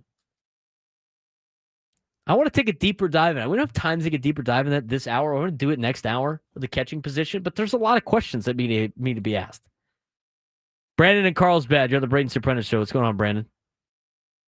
What's up, fellas? Let's be frank. What's up, buddy? Well, you guys, we can speculate our heads till they spin off our shoulders and look for some clarity and direction for an answer to every last problem we've been talking about. My song and dance will remain the same. I'm going to deal with who we got before the trade deadline really gets heated. And that's if our freaking bats can wake up and do the dirty work. We don't have to rely on such a perforated pitching staff who has done a great job of keeping us in games. Because if you look at our run totals the past 20 games and what we know our bats can do, that's just where I'm leaning. Do I know anything? No. I'm just a fan. I'm here to rile people up and kick the beehive and say what's up to Braden and Frank and Friar Faithful. Let's roll, man. We got this one at home. Let's go into this break with some dubs under our belt. We're still in a good spot. And all the catching stuff and the pitching stuff and our who we trading, we'll see in the end, boys. But other than that, let's go Padres! Brandon's fired up on a Monday. Appreciate the phone call, Brandon. Somebody asked, what's the problem with Sean Murphy? Here's what you have to sign up for Sean Murphy, if that's the case. First of all, the Braves have to decide that they want to sell. Even though they're in a position probably that leans sell more than buy. They did get Profar back, and with some injuries coming back, they've done in the past, they've done some, basically they've performed surgery to their roster and have gone on to have great playoff runs. So they, in general, are usually not a team that's selling too much at the deadline. Now, here's the Sean Murphy situation. And again, this is what I mentioned. This is what you're signing up for. If you're okay with this, then go for it. But I think there's too many risks involved with Sean Murphy. One, he's a guy that gets hurt a lot. He's already missed a significant amount of time this year, and he's 30 years old. He turns 31 not too far from now. He's 30.8 years old. So this is his age 30 season. So you get the rest of his age 30 season. You get his age 31, 32, and 33 season. He's getting $15 million a year. And he's under contract until 2029 if the team elects to pick up his club option. So you're locking into a lot of years of Sean Murphy getting $15 million a year. Like, you got to hope that he's ready to go and is not going to get hurt all the time. It's a good player for the now, but that's, we're talking about future pickups. Like, are you willing to part ways with an Ethan Salas for him? I mean, then what happens after Sean Murphy? I mean, by the time Salas comes up, even if you keep Salas and you trade for a Sean Murphy, now you're paying $15 million for a backup catcher when you can get a backup catcher for basically league minimum, as we see with the Padres employing 2 backup catchers in Elias Diaz and Martin Maldonado. No, Sean Murphy at age 32, 33 going to be the same type of catcher. I mean, that takes a toll on your legs and your knees. It's a big risk. 4 years, 50. I mean, you got to be committed to this guy being a stud for the next 4 years if you want to pull the trigger on Sean Murphy. And Drake Baldwin, again, he is the future catcher out there in Atlanta, but they're not ready to pull the trigger on that yet. We've seen the articles. Ken Rosenthal had it. They're not very likely to trade Sean Murphy at the deadline. Aside from that, that's basically it. I'd rather just try to figure out what you got with Luis Camposano and company and then do what Frank said. Maybe you can sign JT Realmuto in the offseason for like a 2-year deal, 3-year deal, whatever it is. But he might cost more money than you can afford on a catching position. It's going to be interesting what the Padres do in that spot. 833-288-0973, 833-288-0973. We're going to continue your phone calls in just a second, but Frank's got a sports thread for us. You know that group chat? The one that's always blowing up with the biggest sports takes, debates, and breaking news? You got barbecue back there, and you didn't invite me? Yeah, we've got that too. Welcome to the Sports Thread, where we break down the top 5 stories in sports, just like you would with your crew. Oh, no! Disaster! What a bad idea! No filters, no silence, just real talk. All right, Frank, what do you got for us today? We got have barbecue back there? No, I do not have a barbecue back here, unfortunately. Number 1. Instead, I'm over here breaking my teeth on frozen Skittles.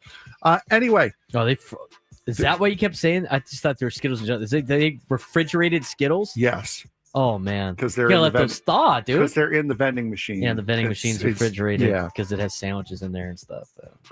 We knew the Washington Nationals were bad, but we did not expect the news that broke after their game yesterday. After getting swept by the Boston Red Sox this weekend, the Nats decided to make a change by firing Dave Martinez and general manager Mike Rizzo. While it is fair to expect a team that is struggling to fire their leadership, it's not necessarily expected for them to pull the trigger a week before the MLB draft.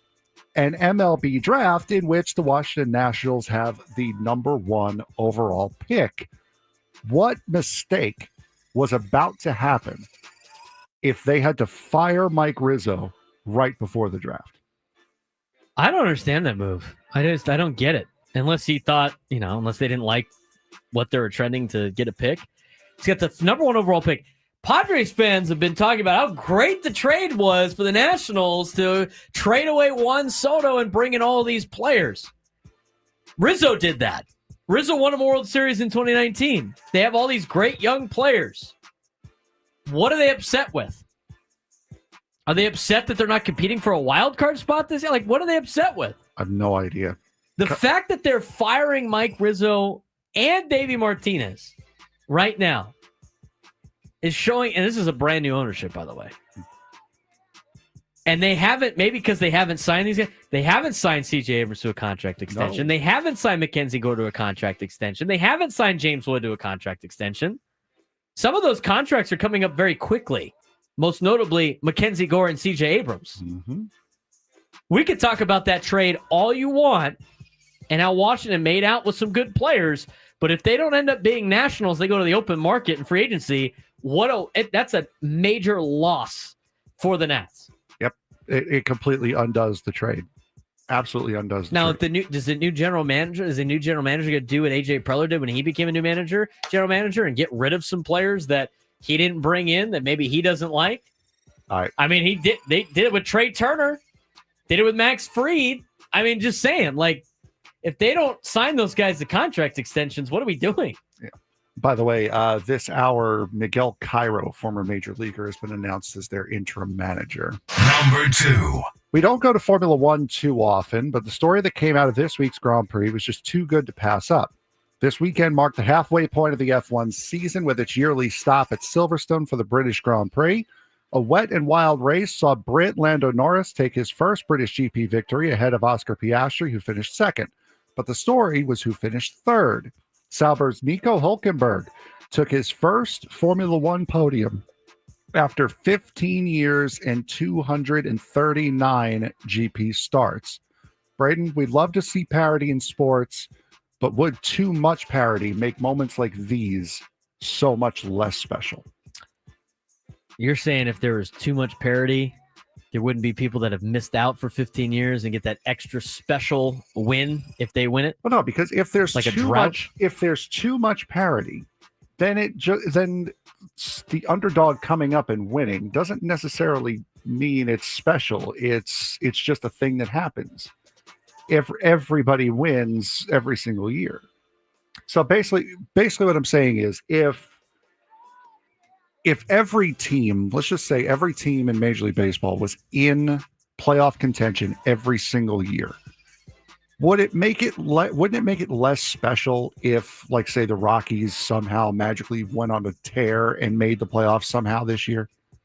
You're trying to make it sound like the Cinderella story doesn't have the same luster? Yeah, exactly. I don't think so. I think the more parity is better in Major League, in all professional sports, because I think it makes it fun and entertaining. The even though you don't like the NFL, the National Football League is king in the United States. For one, it's being football, but two, anybody's got a chance to win the whole thing every single year. I think that gives you more eyeballs than just the one Cinderella that happens once in a while, compared to teams loading up and like, oh, look, the Texans are good this year. Oh, look. I mean, could you imagine if like every other year you got some random team in baseball just kicking ass because it's so parody, like Colorado's doing really well or Miami's doing well or some traditional teams that usually stink are doing very well? I prefer the parody. I think the parody is more entertaining than just the one Cinderella story that might happen. Yeah, we'll agree to do. Number 3. Do you want to go with NFL or baseball with this? Let's go one? NFL. Lamar Jackson has felt more and more confident as his NFL career has gone on, and this year could be a year like none other. During a podcast with comedian Kevin Hart, Jackson stated that the NFL is getting easier for him because the game is slowing down. Jackson said, quote, "As I have been getting older in the league, my mindset has been different, and the game has gotten a lot easier for me." Are we about to see a career year from Lamar Jackson, who's already a 2-time MVP? I think it's highly possible. He's had a lot of great seasons. Now, I think this says more about what's playoff Lamar going to be like. Because if he has another great season and then stinks in the playoffs, how much easier is it then? We'll talk more NFL as we get closer to the NFL season.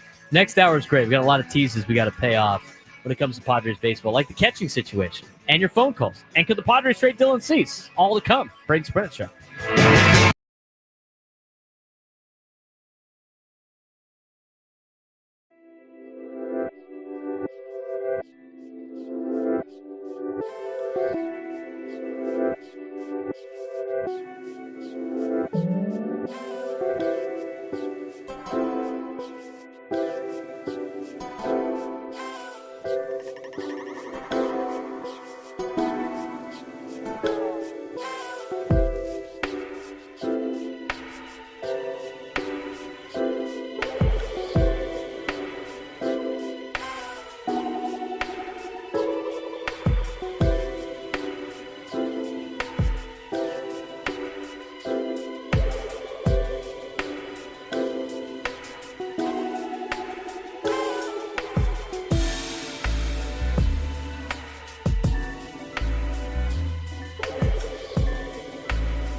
to fire it up. From the beaches to the ballparks, from the Gaslamp to North County, no one knows America's finest city like he does. You can't just punt on a Manny Machado prime use. He's a fourth-generation San Diegan, born and raised in the heart of this community. Passionate, opinionated, and always bringing you the real talk on your teams, your city, and everything in between. Braden totally knows his stuff. He's ready for the next step. That guy is good. Live and local, it's the Braden Surprenant Show. But I think Braden's one of the up-and-coming young stars in the media game in San Diego. Now, here's your host, Braden Surprenant. Lunchtime hour on 97 through the Fan is presented by Craft Taco, which you could get bold flavors at 2 locations, Sorrento Valley and inside Balboa Park's Natural History Museum. Frank, where'd you go this weekend? I went to Balboa, as a matter of fact, and I went to the Natural History Museum. Did you go to Craft Taco? Oh my God, you actually went to the museum and you still didn't get a taco? I didn't see it. You didn't see it? No, if I'm honest, I didn't see it. You knew. And this I is looked actually for worse. it. This is actually worse. I This is actively worse. looked for it too. This is worse. I'm actually like really, really disappointed. I thought for sure you would have like knocked. Unless he's doing it to keep the bit going. Now, if that's the case, I don't necessarily know if that's as big of a foul. We'll never know. That's a foul that we'll take. I can't. You actually went to the Natural History Museum. Yes. That has Craft Taco at it. Yes.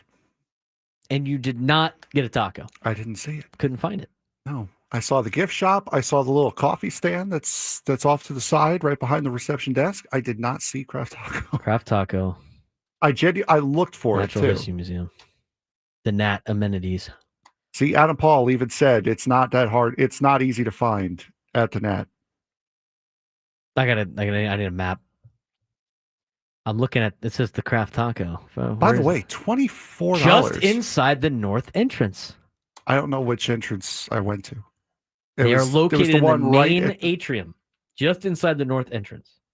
I looked. I saw the gift shop. When I went in, the gift shop was to the left. The theater entrance was to the left, and then there was the coffee stand to the right. I need to look up a map of Balboa Park now. Why am I doing this? I'm doing this to prove a point here. All right, so I'm looking up the Balboa Park map on maps. And I think I might know why you missed it. Okay. Because it said it's on the north entrance. And I just need to confirm this real quick about the $24, by the way, to go to the Net. You got to go on like Tuesdays. Aren't Tuesdays like the deals for museums? Oh, I don't know. Okay, here we go. Let me ask you this question. If that is, I'm going to the Air and Space Museum tomorrow. I think they all have deals on different days. Great. But you just got to look it up. All right. Let me ask you this question. Mm-hmm. Did you enter the Natural History Museum from the main drag where the fountain is? No, I went in down the stairs, like where all the staircases are to go up to the upper levels. What? Of the when you go into the Nat, right? Yes. There's the reception desk that's there, and you have to walk under stairs that take you up to the second, third, fourth levels. Mm-hmm. That's the entrance I came in. It was downstairs, like down from outside. When you were walking in, I think people can. Was there? Let me ask you this: Was there? The parking lot was to my left. I could see the parking lot to my left. Was there a gigantic tree? There's a bunch of trees. No, there's a gigantic tree that's like roped off. It's the I Morton didn't see Bay that. fig tree. No, I did not see that. No. You walked up the big steps.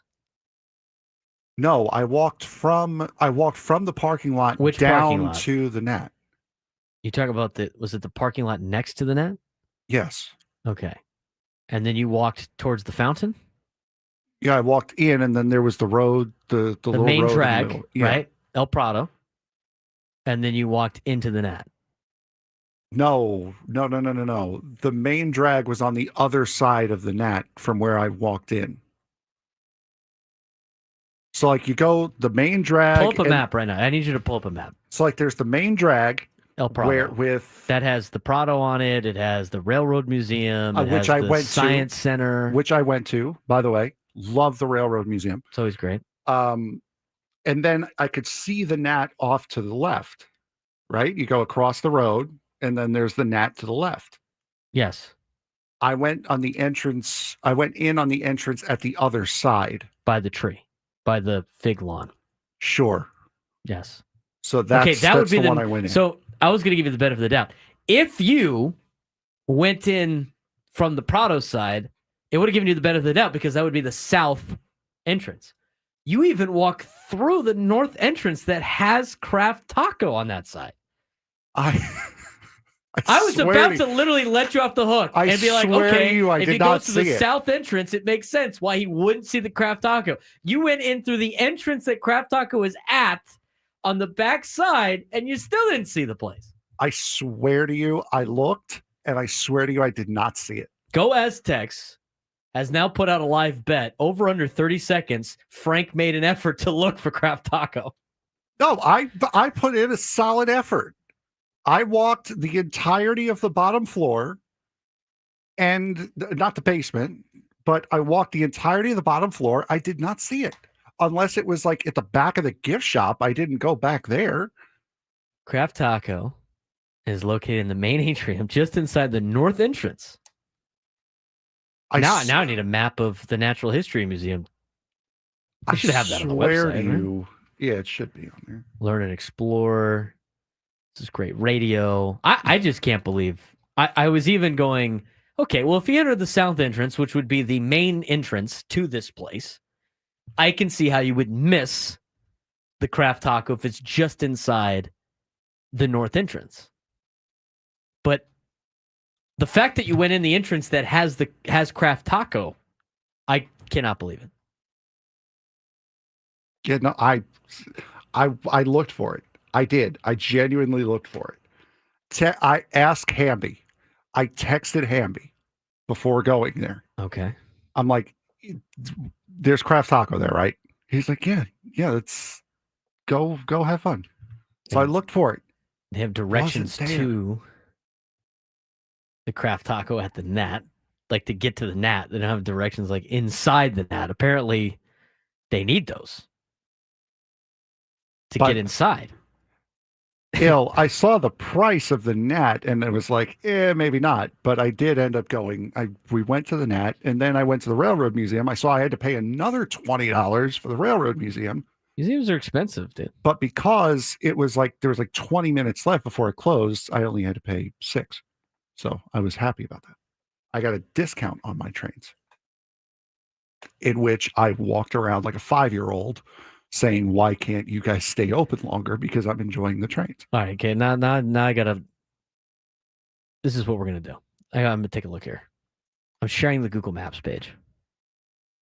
Add to stage. All right. So which part did you enter in? Hold on. I gotta see now. Take out the. I gotta do that. Okay. So here's the Nat. So I was up at the parking lot on the right. This. Yes. And right then you there. walked this way? No, I walked this first, way. yes. This and is then down those stairs. And then in here. Yeah. How did you miss the giant tree, by the way, when we're explaining this? Because I don't. That thing is gigantic. It is a massive tree. I only look for where I'm going. I don't look at surrounding areas. You and I are totally different. I don't go to observance. I don't go to Balboa often, so I'm looking for what I need to get to. Okay. I think the last time I went to Balboa was before I moved to New York, which was 6 years ago. And then in there, and then you missed it. And then in there, yeah. And then I missed it. I'm gonna have to go. I'm gonna have to go to the Nat now. I'm gonna have to go to the Nat to give you the benefit of the doubt. This place better be difficult to find, or you'll get 2 fouls. I'm not paying $24 again, so I'm just going to talk to where's the Craft Taco? That's it. That's all I'm going to say. Okay, so this kind of deterred this segment. I thought for sure it'd been like, yeah, I had a Craft Taco. It was great. No. And then we'd be done with this. But now, okay. Now you got to drive up to Surprenant Valley. You want to pay for my gas bill? I'll pay for your taco. That's not what I said. I'll gladly pay for the taco. You could go straight from work. Could do that. You're acting like driving to go Craft back. Taco in Surprenant Valley is like going to L.A. Which is funny. My buddy had to drop something off in Carlsbad yesterday. He had to drop a plant off at his friend's house for like a housewarming gift. Don't get me started. And he was like, hold on, dropping off a plant in Oregon. Guy lives in Carlsbad. I'm telling you, anybody south of the 52 just thinks anything north of the 52 is Crescent City, San Francisco, Sacramento. Listen, man, I don't mind going for a drive as long as someone's helping me put gas in the car because that is expensive. Driving to Surprenant Valley? I don't get out often. I really don't. We got to get the cut. We got to get the taco. No, I want to get you started about the housewarming gift plant. Well, my buddy was late showing up to I had people over for the game yesterday. Oh my goodness. What are we seeing here from JR? What? JR is pulling down the COVID signs? The COVID protocol signs on the studio window. What's today's date? Today is 7/7/25. They put that up before 7/7/2020. And the only reason I'm like the only person, me and Scraby and Paul were the only people in the building when they put that up. Crazy. Now, here's the thing. Marie in the chat said they do Nat at night events. I'm seeing that right now. Museums are free on Tuesdays for locals to show your ID. The Nat is free on the first Tuesday of every month. I'm pretty sure like most of them have like a random Tuesday. Guess who's going to the Automotive Museum and the Air and Space Museum tomorrow? Frank Marchese. You better believe it. Okay. Do the Nat at night. Because I know the Craft Taco likes that. We talk about it. Maybe they can point you in the direction of the taco. I need somebody from Craft Taco outside in a big taco suit. Frank, this way. Here. This Frank, way. Tacos. You tacos. Dummy. This way. All right, we're done with that. That took longer than I thought. I gotta go see it now for myself. I can't really throw you under the bus unless I go. Now, if I go there and I see it in 2 seconds, I'm gonna be really upset. And then I'm not, because I'm gonna have a taco and I'm gonna feel great. So 833-288-0973, 833-288-0973. Get your phone calls. When we come back, and could the Padres be trading Dylan Cease? What's the chances of that? They asked Dennis Lynn that on the morning show. We'll get to that when we come back on the Braden Surprenant Show, San Diego's #1 sports station, 97 The Fan.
Noon lunchtime hour.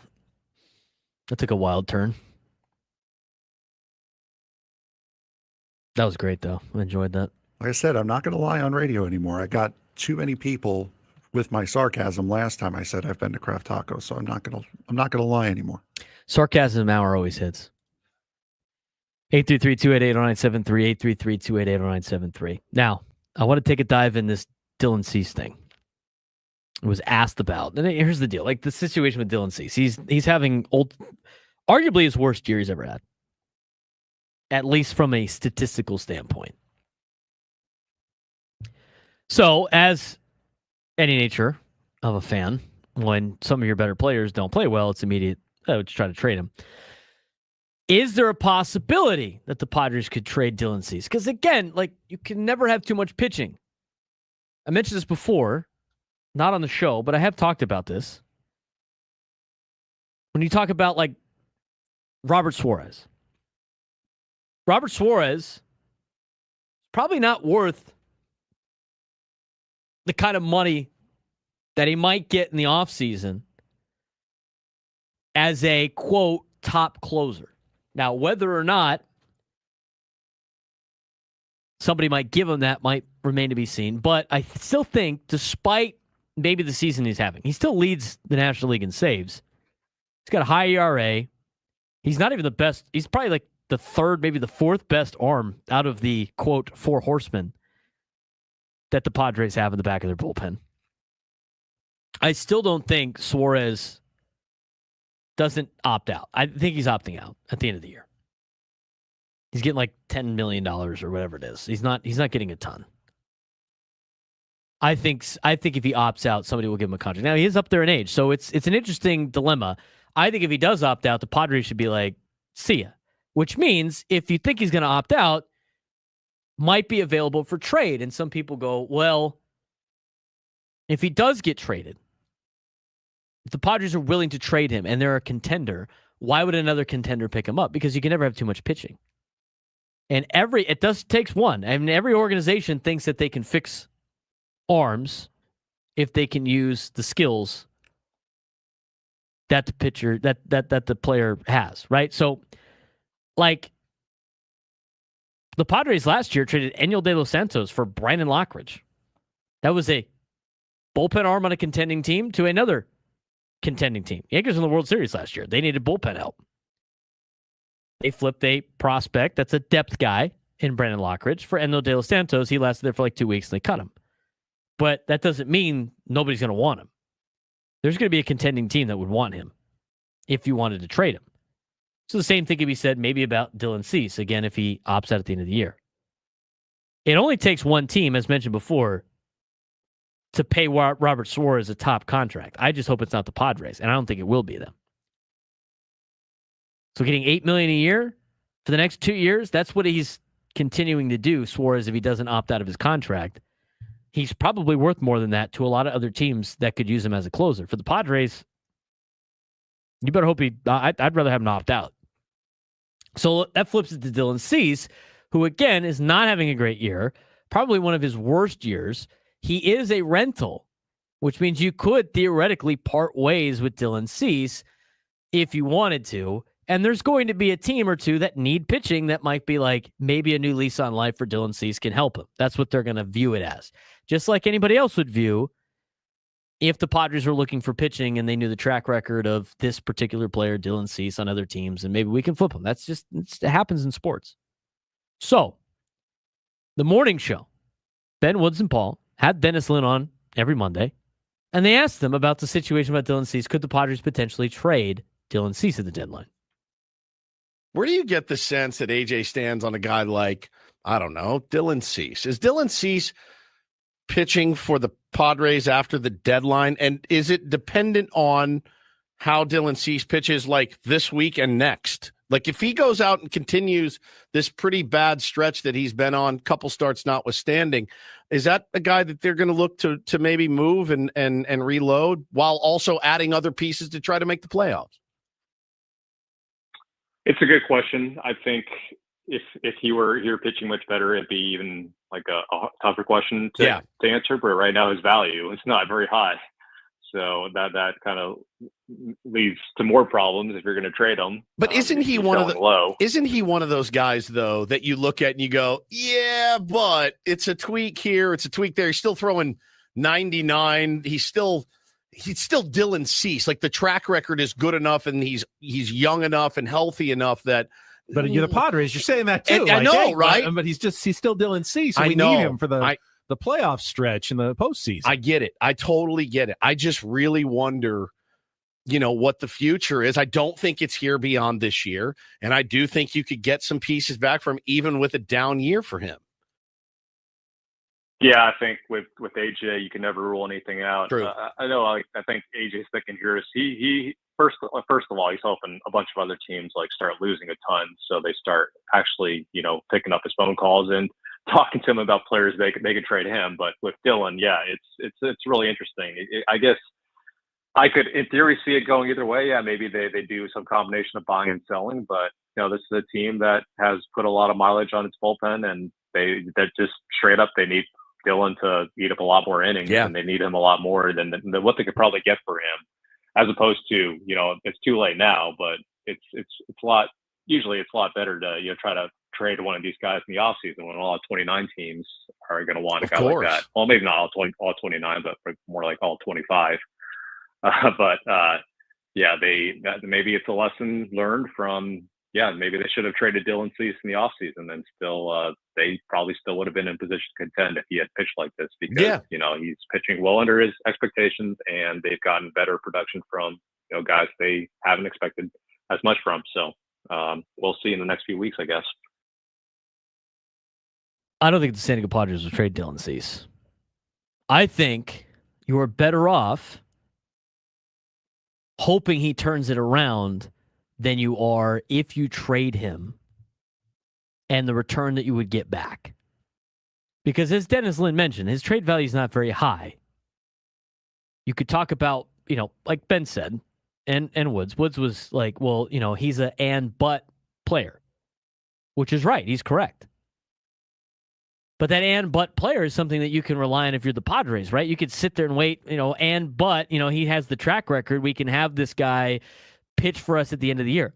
I still think Dylan Cease, in the year that he has had, is going to be better for the Padres in the next 2 months than any type of future get in terms of prospects. Because you're not going to get a top prospect for Dylan Cease. Everybody likes to throw around the vague like pieces. You can get the pieces here. If you get the good pieces, if you get the right pieces. Until you start throwing out names that might fit those molds, it's just kind of like throwing at stuff at the wall and see what sticks. What type of pieces are we talking about?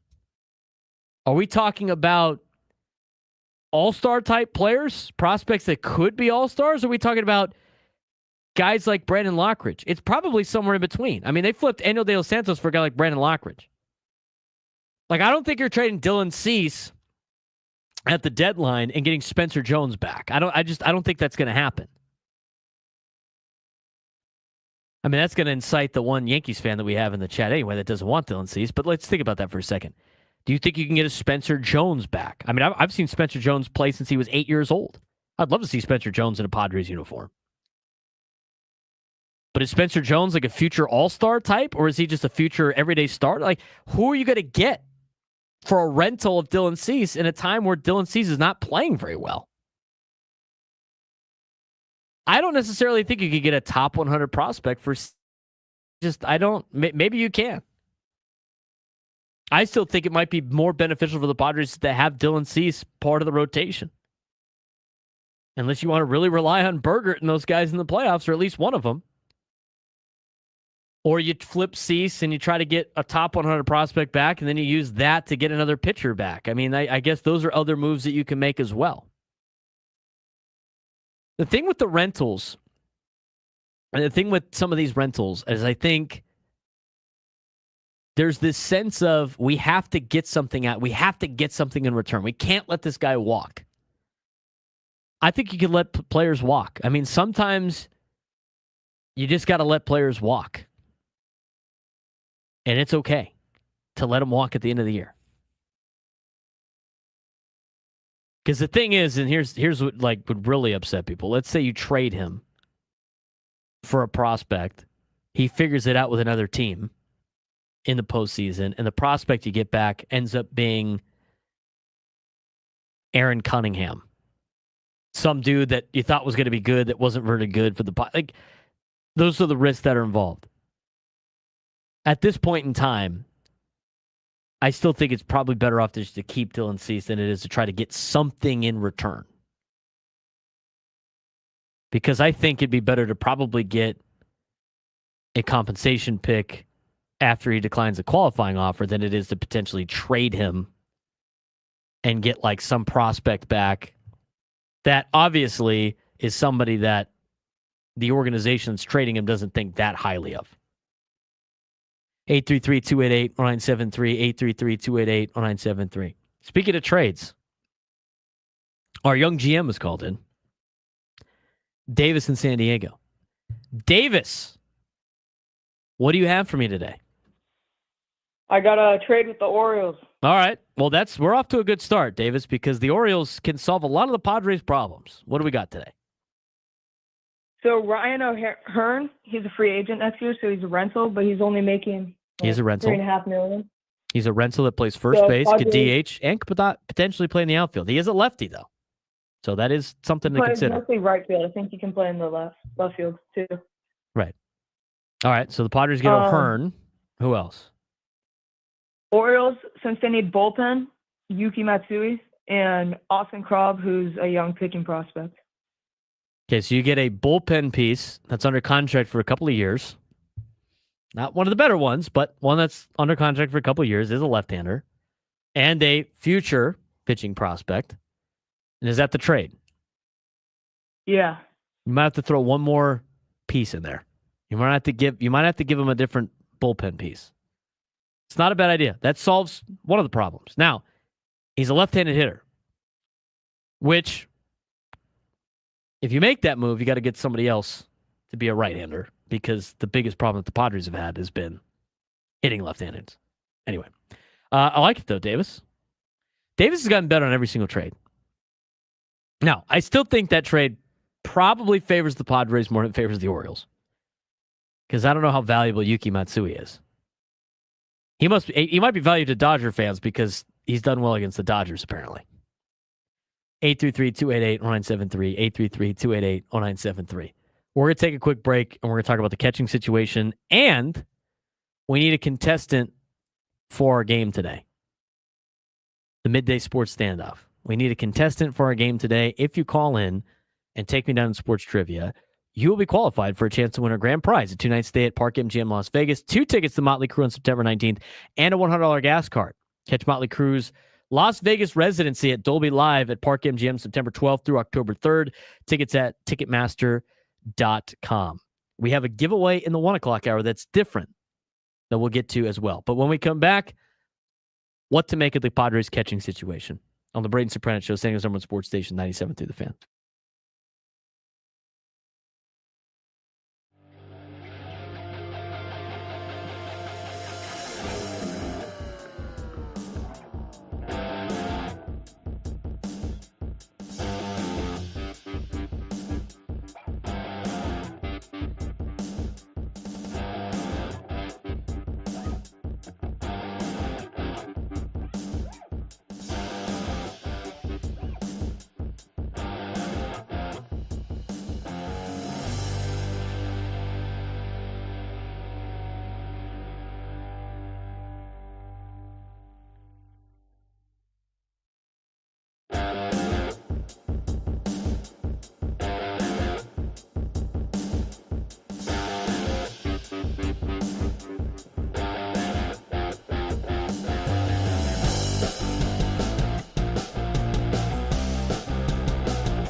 Braden Surprenant Show live and local each and every day from 10 to 2. This camera's having the camera's acting like it had a long 3-day weekend. Because you keep running away from it. That's why. No. Guy can't use the bathroom anymore. I mean, I wouldn't want to video you either, but, Doesn't follow me. Hopefully it doesn't follow me there. Anyway, camera must have had a good 3-day weekend. 833-288-0973, 833-288-0973. Getting ready to play our midday sports standoff here in just a little bit. Talk about the catching situation. Again, these are the things. Like I said, in any move, because we like to do hindsight, you have to understand something. When it comes to the catching situation, first of all, it's hard to find somebody that hits and does a good job behind the plate. And most of those players are usually players that are on contending teams. Everybody wants to trade for Sean Murphy because Drake Baldwin's the dude, right? He's the next up-and-coming catcher for Atlanta. Sean Murphy's under contract until 2028, and there's a club option in 2029, $15 million a year for a player that has already spent time on the injured list this year and has been known to spend time on the injured list. So if you want to potentially go big and trade away maybe a top prospect or two for Sean Murphy, you can't. Just understand you got to pay him $15 million for the next 4 years, 3 years, whatever it is. He's already 30 years old. Who knows how much longer he's going to be catching at that age? Who knows? Maybe he will. Maybe he won't. If you keep Salas in the process, you would expect him to be up within that kind of time frame. And now all of a sudden, you're paying $15 million for a backup catcher. Now, whether or not that's going to be the cost of doing business in 3 or 4 years will remain to be seen. But that's just the risk you take. Now, here's the thing about the catchers. Let's pull up qualifying catchers right now in Major League Baseball that have the highest WRC plus. Number one is Cal Raleigh, right? I mean, he's not going anywhere. He just signed a contract extension. He's having a great year. He's having a historic year in Seattle. He's not going anywhere. Will Smith isn't going anywhere. Carson Kelly on the Cubs, not going anywhere. Again, this is an order of WRC plus. Weighted runs created plus. It's a good metric to guys, that create runs, but also it's good offensive metrics for people. Number 4 on the list is a former Padre, Victor Caratini. I can't believe that, by the way. Victor Caratini this year in Houston is hit 304. Now, he's only caught 31 games. But as a catcher this year, 122 plate appearances, 112 at-bats, guys hitting 304. Not that high of a sample size, but they get at least 120 plate appearances as a catcher this year. You qualify in this list. So he's up there, but again, we had Victor Caratini. You know what Victor Caratini's about. It's not worth trading. By the way, he's not a contender. Houston just swept LA. They didn't really talk too much about that. Houston owns LA, man. I mean, the Dodgers cannot get over Houston. Next guy on the list is Hunter Goodman. Mike Swing.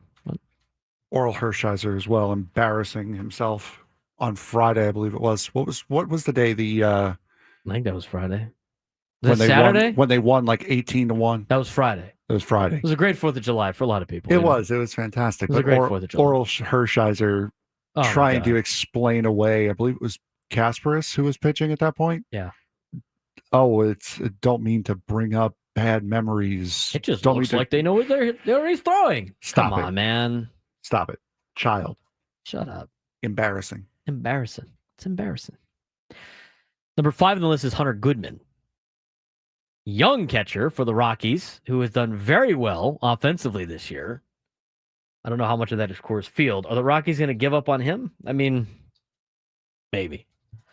Then it's Drake Baldwin. Then it's Sean Murphy.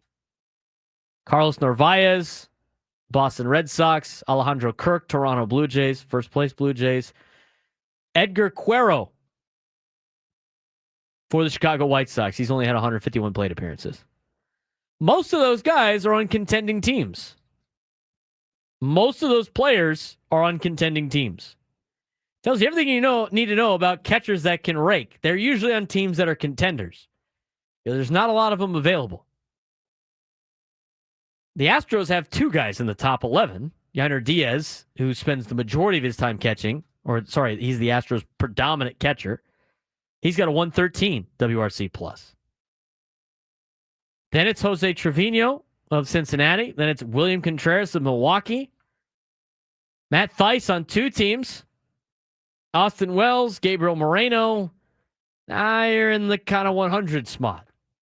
I mean, Adley Rutschman's not having that great of a year offensively. He's got a 100 WRC plus. He's an average catcher, according to that statistic. There's not a lot out there that can improve the catching situation. The catching situation in which Mike Shildt said, we've led the league in shutouts. The catchers are a huge part of that. We're one of the better staffs in a lot of different things that get measured in this league. Pitchers get ultimate credit. The catchers are a huge part of that. When you start to see a game from a catcher's lens, like I was raised to do in player development and the big league level, you can appreciate the value of that and where the outs are and how they get pitchers through it. So that value is extremely high for me. And then listen, we're not going to say we don't want any offense from the catching position. And clearly contributions from all parts of the lineup are huge. And so those guys being able to contribute absolutely helps out. That's from an excerpt from last night. From Kevin Acey's article from Daily Newsletter. The 206 average and the 594 OPS that Maldonado and Elias Diaz are collectively putting up ranked 26th and 27th, respectively, among all teams' catching core. With the belief a catcher might not become available until right before the June 31st deadline, or might not become available at all, which is also probably more likely, the Padres have also discussed bringing up Luis Campusano to see what he can do playing regularly after he struggled at the plate while getting limited plate appearances in 2 call-ups this season. Interesting. I'm going to be honest with you. I don't think there's an answer for the Padres at the trade deadline via the catching position. You look at the numbers. Look at what players are doing that are catchers in Major League Baseball. The ones that are really good are on contending teams. Or they're very young on teams that aren't very good who aren't going to part ways with their version of Ethan Salas. So to me, if you want to see improvement offensively from your catching position, it has to be Luis Campusano. You have to give him everyday reps behind the dish to see what you have. If you want to get more offensive production than what you're doing. But that affects all of a sudden how the Padres catchers have handled the pitching staff. I just don't think there's catchers readily available to help the Padres out in Major League Baseball. I had somebody DM me about, would you mention the Miami's catcher? He's not even on this list because he hasn't had enough plate appearances. Have you mentioned Agustin Ramirez? He doesn't even qualify, which he's had less than 120 plate appearances. So you look at what's available, there's not a lot available, which again goes back to you got to add other pieces to this puzzle. A left fielder, a DH, a right-handed hitter. I think you can win with the catchers that you have. It's not great, but you need to be able to improve the rest of the roster in order for this to potentially work. You can't just have the catching situation that you have and automatic outs in left field and one other spot in the lineup. So you got to be able to add at the margins. So you look at the catching position, as I mentioned before, it might be more beneficial to the Padres to give Luis Campusano a shot than it is to try to fix your problem at the deadline. And then see what you got with Ethan Salas. That makes me even less likely to trade Ethan Salas even though he has a back issue, even though he spent majority of this year on the injured list, down in the minor leagues, he's 19 years old. He could have potential to help this team in the future. But that's where you're at with that. Somebody goes, Shane Langoliers. Ken Rosenthal said the A's aren't trading Shane Langoliers. So if they end up deciding to trade, part ways with the catcher, as Kevin Acee mentioned, it's going to be as close to the deadline as humanly possible. There's not a lot of improvement coming offensively to the catching position. There's just not. And here's the thing. I don't know because I'm not down there. Major League Baseball teams do value how catchers handle pitching staffs. And if Mike Schilt believes that Diaz and Maldonado are doing that, then they are bringing value to the team. It's just not the offensive value. And I keep bringing this back from what the Padres said they would stomach at the beginning of the year. That's getting 200 out of Martin Maldonado, who actually hit decent the other day. But you know what? Happens every once in a while. I'm really curious to see what this trade deadline is going to be like for the Padres, especially with a lot of storylines that we have with Dylan Cease potentially. Could they potentially part ways with him? Or how do you find a catching position? Yada, yada, yada, yada. I mean, Austin Nola seemed like a foolproof idea. He was under control for multiple years. He was hitting over 300. Padres needed an offensive catcher. He did that early, and then all of a sudden it was nothing. It's a hard position to play.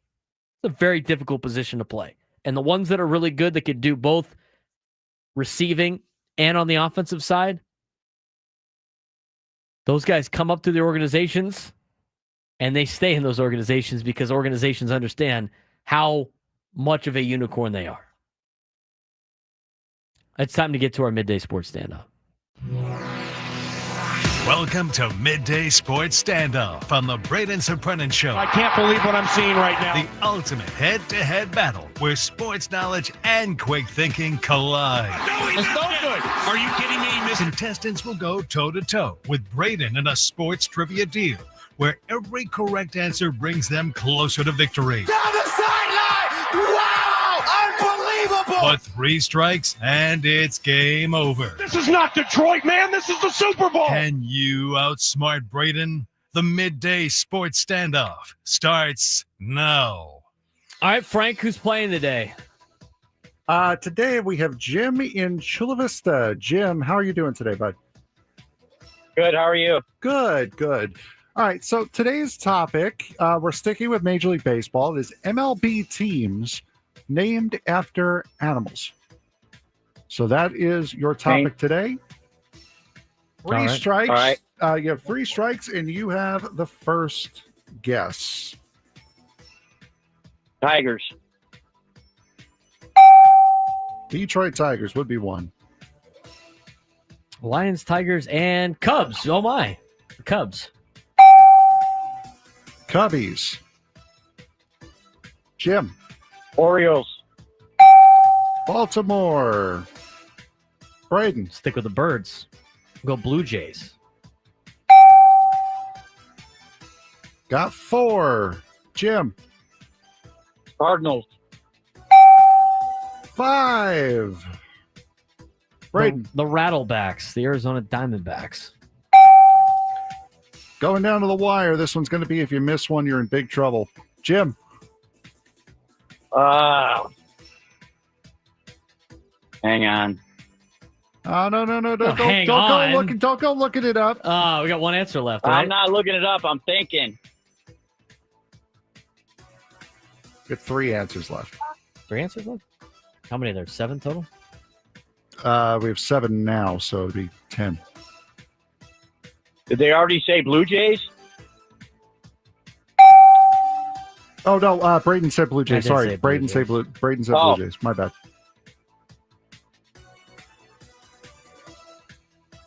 Rays. Tampa Bay. Braden. I'll stick in Florida with another fish. The Marlins. Jim. Oh, man.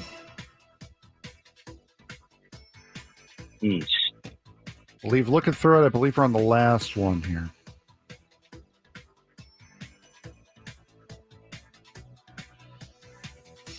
Yeah, we are on the last one. Drawing a blank. Wait a minute. Did we make it through it all? Uh-oh. Oh, no, yeah, we have made it through it all. All right, there you go. I was going to say, no wonder he's trying to blank. Jim, congratulations, you win. Hang on the line. I will get you during the break here, but congratulations.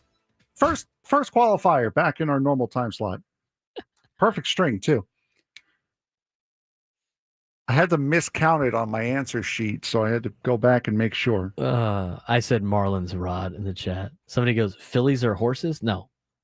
They are called the Philadelphia Philadelphias. No, that's their name. Yeah, they're jackasses. They're the Philadelphia Philadelphias. So they just shortened Philadelphia to Phillies. I guess that's like the Los Angeles Angels, the Angels, the Phillies. Philadelphia Philadelphias. That's what they are. Foul for miscounting on Frank. He draws the foul. That's all on. Go Aztecs likes to hammer you with fouls, dude. I don't know what you did to upset him. I didn't do anything. You know what? You know what settles this? I'm just stupid. That's all there is to it. NCAA 26. You versus Go Aztecs. Down. He's got to be the Aztecs, though. Oh, no. That seems like an unfair advantage for you. Oh, no. Giving me Penn State? Who would have? Man, oh, man. No, you got to go random. You got to go random, and then an all or nothing. Got it. So, random pick. You got San Diego State. Go Aztecs. Don't rub it in. Don't rub it in that you're playing now. Random pick again, and you get like Arizona. Third one, if you don't want Arizona or San Diego State, you got to go with what you get on the third one. It could be Missouri State, and then you'd be host. But that's how it works. Don't go rubbing it in that you're playing the game now. I still got to wait 3 more days. Is that when it like officially comes out? Yeah, it officially comes out. Today was the release for pre-order, for the pre-order bonus. But yeah. Gotcha. I did the pre-order last year. Didn't do it this year. I'll wait till Thursday. When we come back, we're going to give you a trivia question that you can win Padres tickets for this week. I'll let you know. Braden Surprenant Show.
This hour 97 to the fans brought to you by U.S. Wellness Meats. Overwhelmed by processed foods, U.S. Wellness Meats offers an all-natural alternative. 100% grass-fed beef, pork, poultry, wild-caught seafood, and more.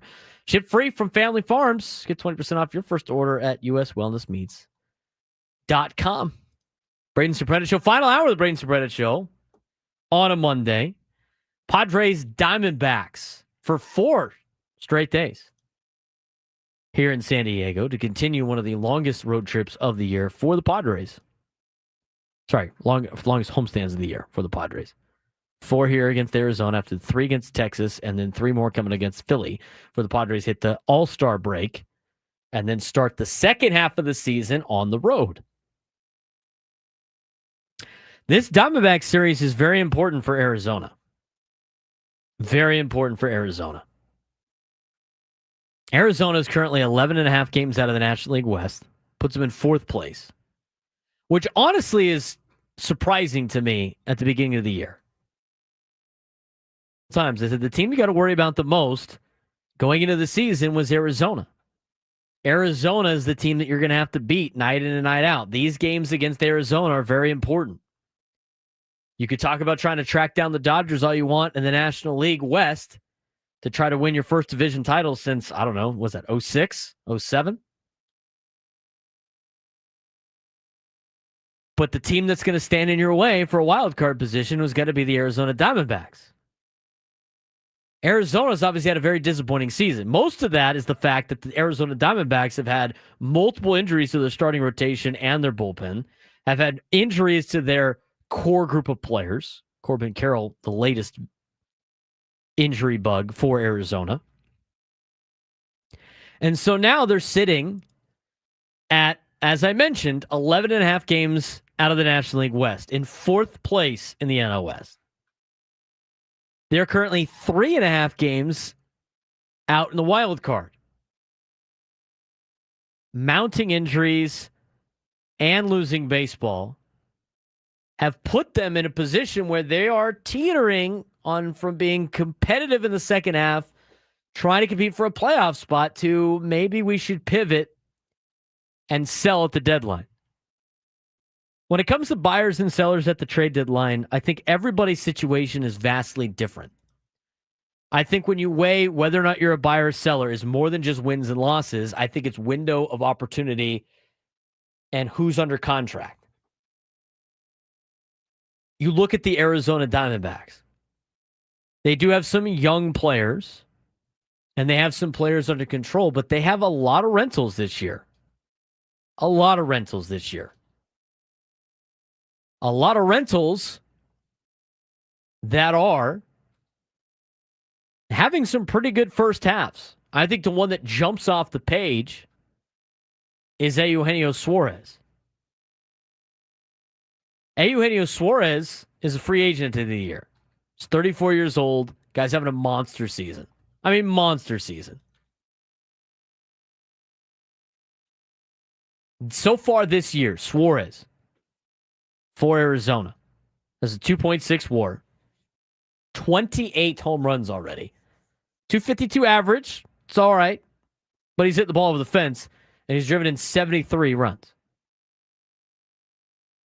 One of his better seasons in his career. I mean, he's on pace to have arguably a career year this year in 2025 at age 33. He's a free agent at the end of the year. So if you're the Arizona Diamondbacks with the year that Eugenio Suarez is having, are you going to lock him up for a long period of time? I mean, he's 33, he's 34 years old. That's a tough ask to do for an organization that is already spending the most money that they have had in a long time with a top payroll and a lot of injuries. Merrill Kelly, who's pitching tonight for the Arizona Diamondbacks. He's done okay. He's still a good arm. 7-4 to the 3.55 ERA. Sorry, Zach Allen's pitching tonight. Kelly's pitching tomorrow. He's a free agent at the end of the year. He's only making $7 million this year. By the time a team acquires him, they have to pay about 40%. That's high trade value. Shelby Miller's a rental. James McCann's a rental. Jordan Montgomery's still a rental, but he's out for the year. Josh Naylor's a rental. Zach Gallen, who pitches tonight, is a rental. If you're the Arizona Diamondbacks and you have no starting pitching left, I mean, very rare, but you're banged up. Gabriel Moreno and Guillermo Vargas are on the 10-day injured list. Kendall Graveman, Ryan Thompson on the 15-day injured list. Corbin Burns, Justin Martinez, Christian Mena, Christian Montes, Jordan Montgomery, A.J. Puck, Blake Watson are all on the 60-day injured list. Most of those guys are out for the year. Where you are at right now, why would you be buying at the trade deadline if you're the Arizona Diamondbacks? It makes no sense. Plus, Corbin Carroll's out now. You still have a nice young core. You got Corbin Burns under contract for a long time, even though we just had an elbow issue. Water Rodriguez is under contract for a couple more years. Ketel Marte is under contract for a long period of time. Corbin Carroll, as mentioned before, under contract for a long time. Justin Martinez, a young player, under contract for a long time. Geraldo Perdomo, their starting shortstop at age 25, under contract for a long period of time.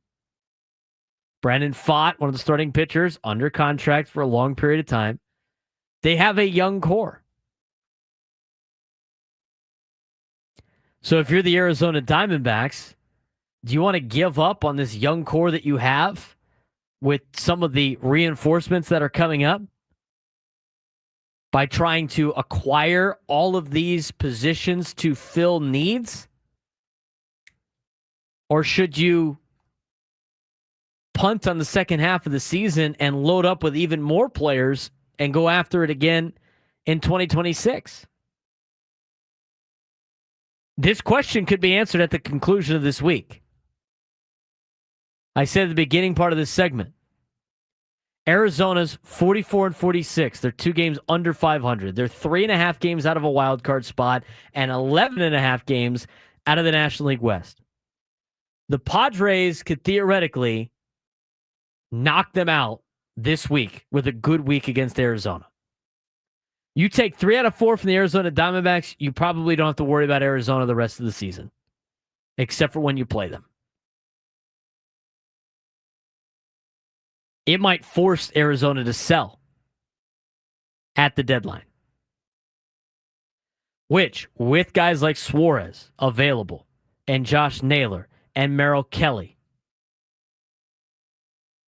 and guys like Zach Gallen, those are players in key areas of need for a lot of teams in Major League Baseball that could help flood the market with the other teams like the Baltimore Orioles, who might have a lot of rentals available, like some of these fringe teams where all of a sudden it goes from being a seller's market to a buyer's market. Now, the question that is posed is there a deal that could be made?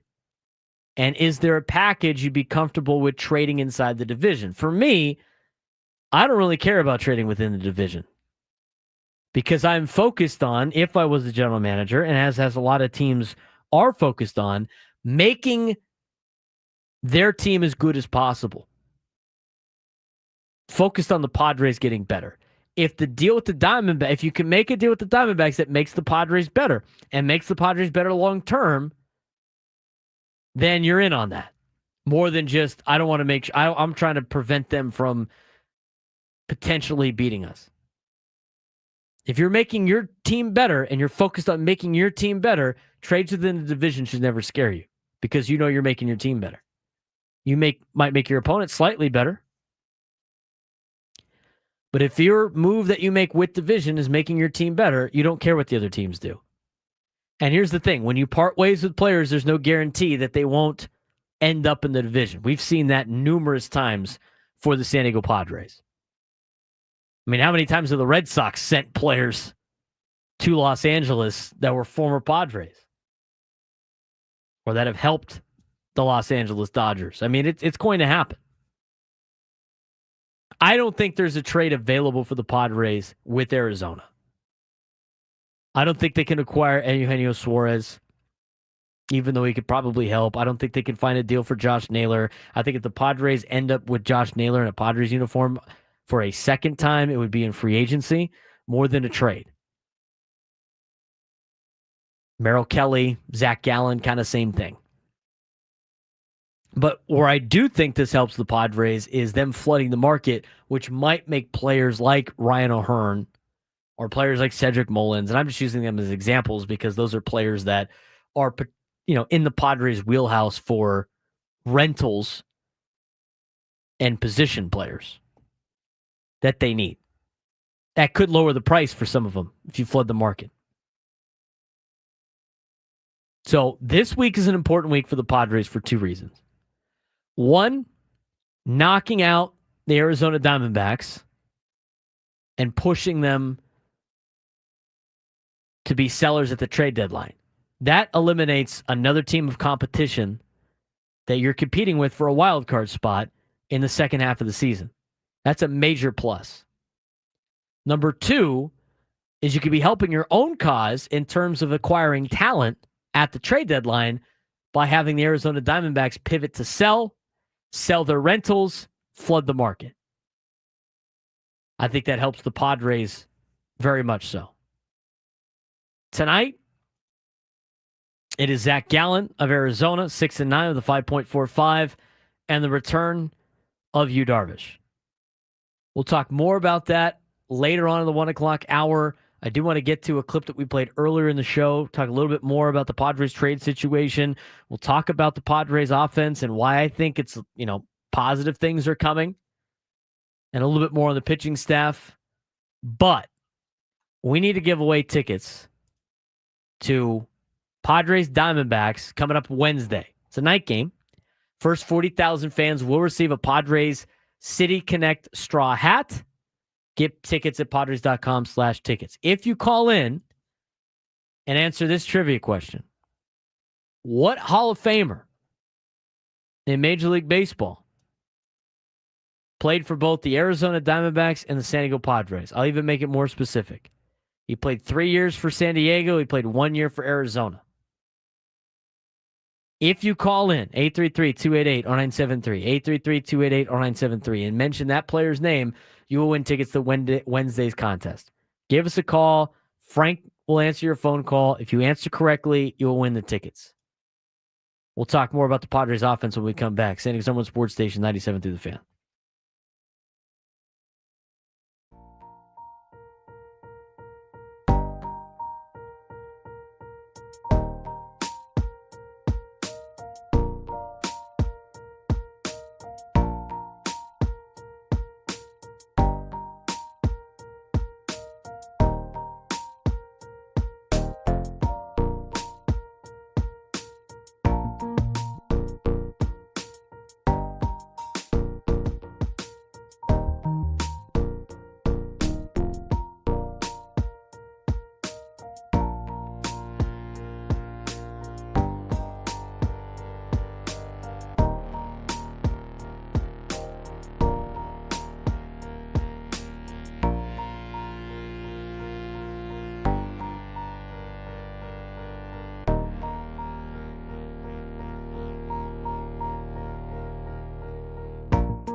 I love talking about trade deadline stuff.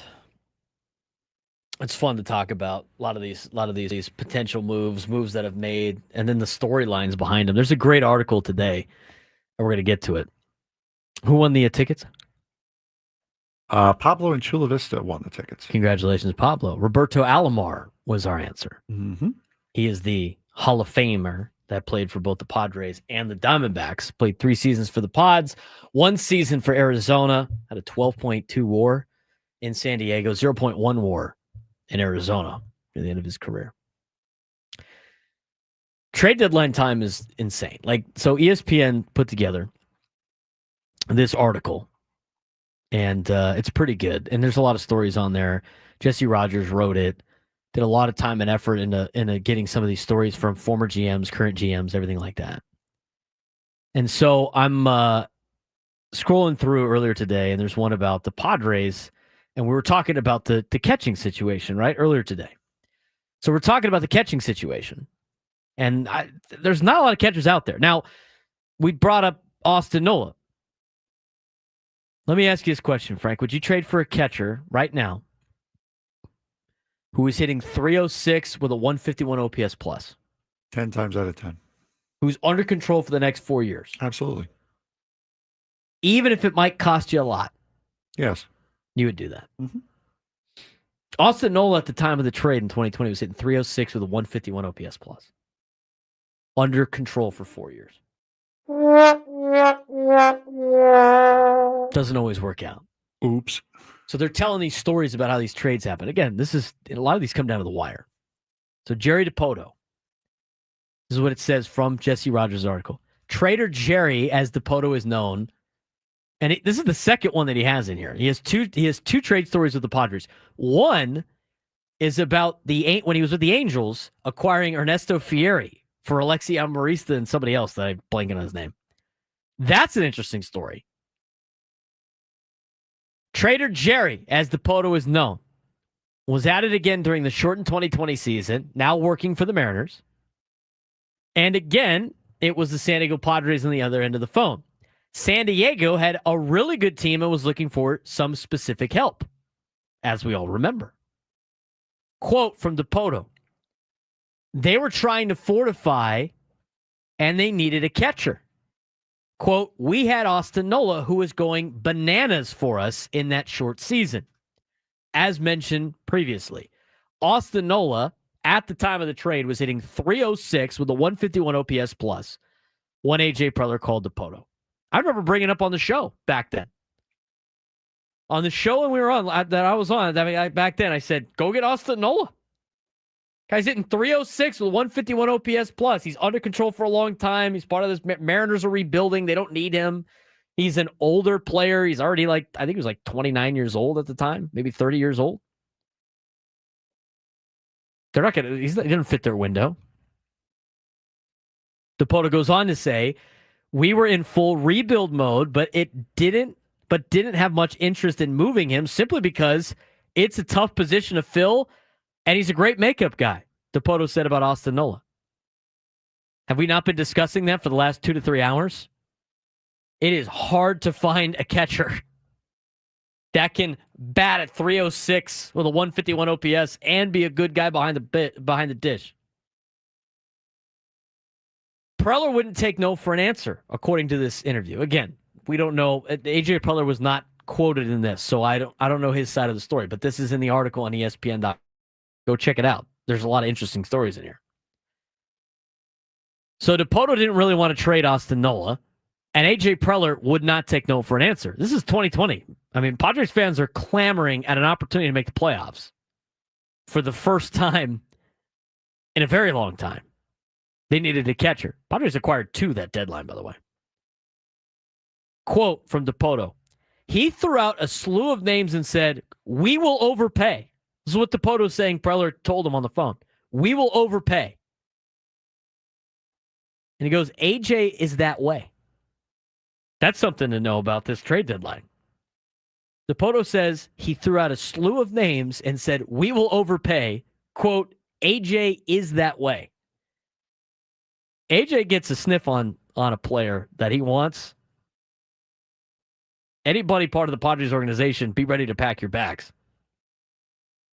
So, in return, Mariners received 4 players, Ty France, but it was a second late trade that year with the San Diego that Dipoto liked even more because the Padres wanted Taylor Williams.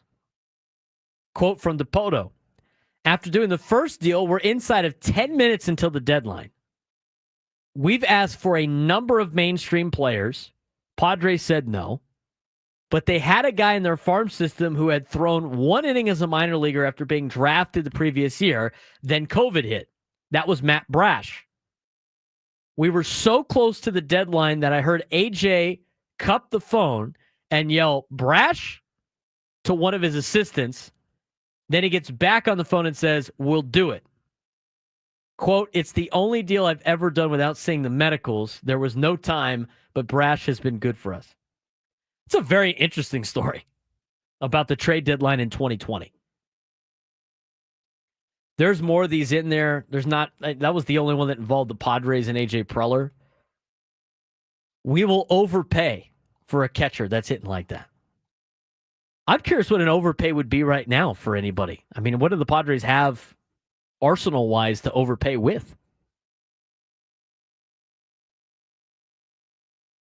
But it tells you a couple of things. One, it reemphasizes our position and our talking points about how the catching position is a hard position to refill. And so teams are less likely to give up players, especially catchers, that can show up offensively and have the mental makeup of being an everyday catcher. That's number one that I get out of this. Number two is the Padres under AJ Preller are willing to overpay for players if it fits what the Padres need and what they think can get them to the next level. I'm not necessarily in disagreement of that. I think there's an interesting case here for the Padres to continue to add to their major league team, which brings up what we talked about earlier in the show that we hadn't gotten to yet about the Athletic article by Jim Bowden talking about which top prospects could be on the move in the biggest trades before the July 31st deadline. Number one, Owen Casey. He's a former Padre, by the way. He was traded for Yu Darvish. Harry Ford, catcher for the Mariners. Bryce Matthews, second baseman for the Astros. Carson Williams, shortstop for the Rays. Yada, yada. Spencer Jones, La Costa Canyon product, outfielder for the Yankees. Yada, yada, yada, yada. Number 8 on the list was Ethan Salas. And this is what Jim Bowden said about Ethan Salas. AJ Preller and the Padres are always looking to make a splash at the trade deadline and are never afraid to trade their top prospects. Salas, who's 19, is already at AA, though he's been sidelined since mid-April with a lower back injury. He's lost a little prospect shine due to his offensive struggles, hitting .221 with a .210 slug over his 3 seasons and 800 plate appearances. He is playing way up as a 19-year-old. But it's time to figure it out. Quote, I doubt the Padres will trade him unless they can get an all-star major leaguer in return who can help them win during this key window for their roster. That lays into one other article that we saw over the weekend in terms of a player that the Padres are still interested in and could target. We heard it earlier on the show of what AJ Preller said yesterday to MLB Network Radio. What the plan is. What they've narrowed down their shopping list for. If you missed that, when we come back, we're going to play that for you and put together the last article that we saw as we try to formulate a clearer picture for the Padres of the trade deadline with a couple of weeks to go.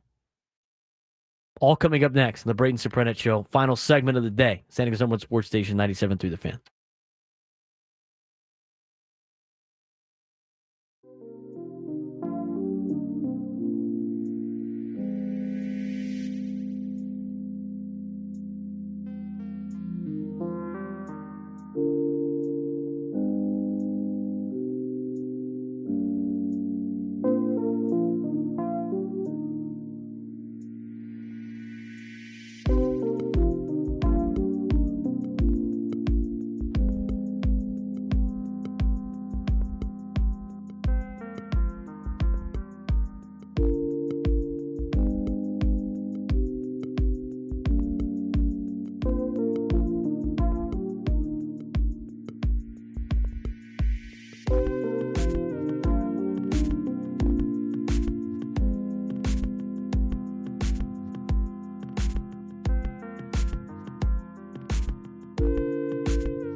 1:33. I was getting used to getting off work at 10 in the morning. I was not getting used to waking up at 4 in the morning. I was already getting up that early anyway right now. Well, you're not me. And as we said before, like, if they asked us to do this in the wintertime, it would have been a lot worse. Would have been a lot worse. No kidding. So, anyway. All right. I gotta find the deal I was looking for here. Bob Nightingale usually puts out a bunch of nuggets on Sunday night. Like around Major League Baseball. Yes. And there's one that mentioned the Padres that we're going to get to in a second. But I do want to mention and kind of retract. So we talked about AJ Preller's wanting to go all in on stuff, as we heard from the Jerry DiPoto story in ESPN. And ESPN.com had a lot of cool stuff on that with different stories from the trade deadline. One of them involved the 2020 trade that got Austin Nola to San Diego. So with all of that information and information we got yesterday from AJ Preller, and if you missed it earlier in the show, we played it. We're going to play it right now. Here's AJ Preller talking about the shopping list for the San Diego Padres on MLB Network Radio yesterday.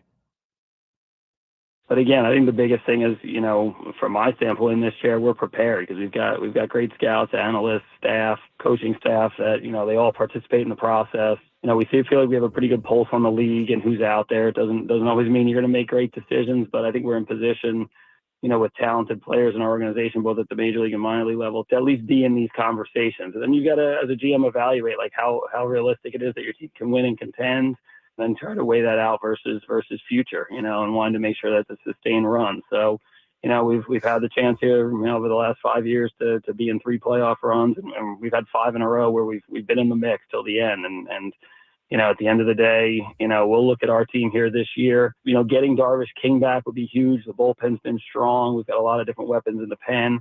we've had some you could add to a strength. And on the offense side, it's probably rounding out the depth of the lineup. I think, like you mentioned, the top of the lineup should be strong. And you look up and you've got a Jake Cronenworth hitting 7th and 8th on some nights, but you've got to be deep, 1 through 9. And I think probably adding a bat or two is something that we're going to look at here in the next few weeks to try to help our team get to October. Adding a bat or two. Interesting. Makes a lot of sense. I think the Padres have needed a couple of bats throughout the beginning part of the season. I was trying to find the exact thing. Here you go. So we took the knowledge of a general manager talking about A.J. Preller and one of the deals that he made with him back in 2020, and Jerry DiPoto, talking about the Austin Nola trade. Quoting that A.J. Preller said on the phone that we will overpay.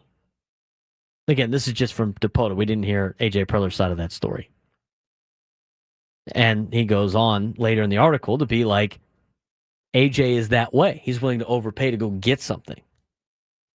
As you just heard from A.J. Preller on MLB Network Radio, they want to add a couple of bats. The pitching thing will be a little bit different, but who knows? And here's what the latest we got from Bob Nightingale. He puts this out every Sunday. He goes around Major League Baseball and has some tidbits in what he's hearing around Major League Baseball. You can take it for what it's worth, right? A lot of people don't want to give Bob Nightingale credit for things. He's been wrong hand of the times. Not always going to be right. A lot of people wait for Jeff Passan to have news. I think that's fair. But here's what Bob Nightingale said. The Padres are spreading the word to every seller that they are searching for a right-handed hitting outfielder and a catcher and aren't afraid to deal their prospects. Sounds very familiar, like we, I don't know, just talked about this. They still believe they have the team to end their World Series drought. Interesting. Particularly with Yu Darvish's imminent return, which is today, and potentially Michael King's shortly after the All-Star break. Kevin Acee went on to say this morning in his daily newsletter that expect Michael King to be back maybe in August. Don't expect him to be back earlier than August. He said in about a month. Next month, August. Then goes Red Sox outfielder Jarren Duran still makes the most sense for the Padres. Are the Padres, based on all the information that we've just laid out for the last kind of 20 minutes or so, are the Padres poised to now make a big deal with the Red Sox and potentially overpay for a guy like Jarren Duran? We've been hearing the Jarren Duran rumors for a while now. The Boston Red Sox have young outfield prospects coming up. Jarren Duran, even though he's controllable for the next handful of years, is really the odd man out in the outfield. Jarren Duran, only getting $3.75 million this year. You don't have to pay 40% of that for this season. And then you get to the interesting situation with the club option. I'm pretty sure if he gets traded, the club option goes away, yada, yada. So the $8 million club option goes away, but he's still ARB eligible until 2029. Is that a deal that helps the San Diego Padres during their window? Jarren Duran last season had a really good season.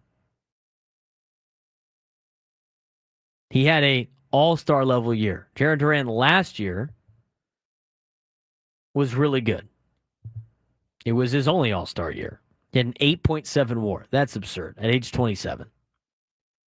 In 160 games last year, Jarren Duran hit .285 with a .342 on-base percentage, .492 slug, an .834 OPS, and a .131 OPS plus.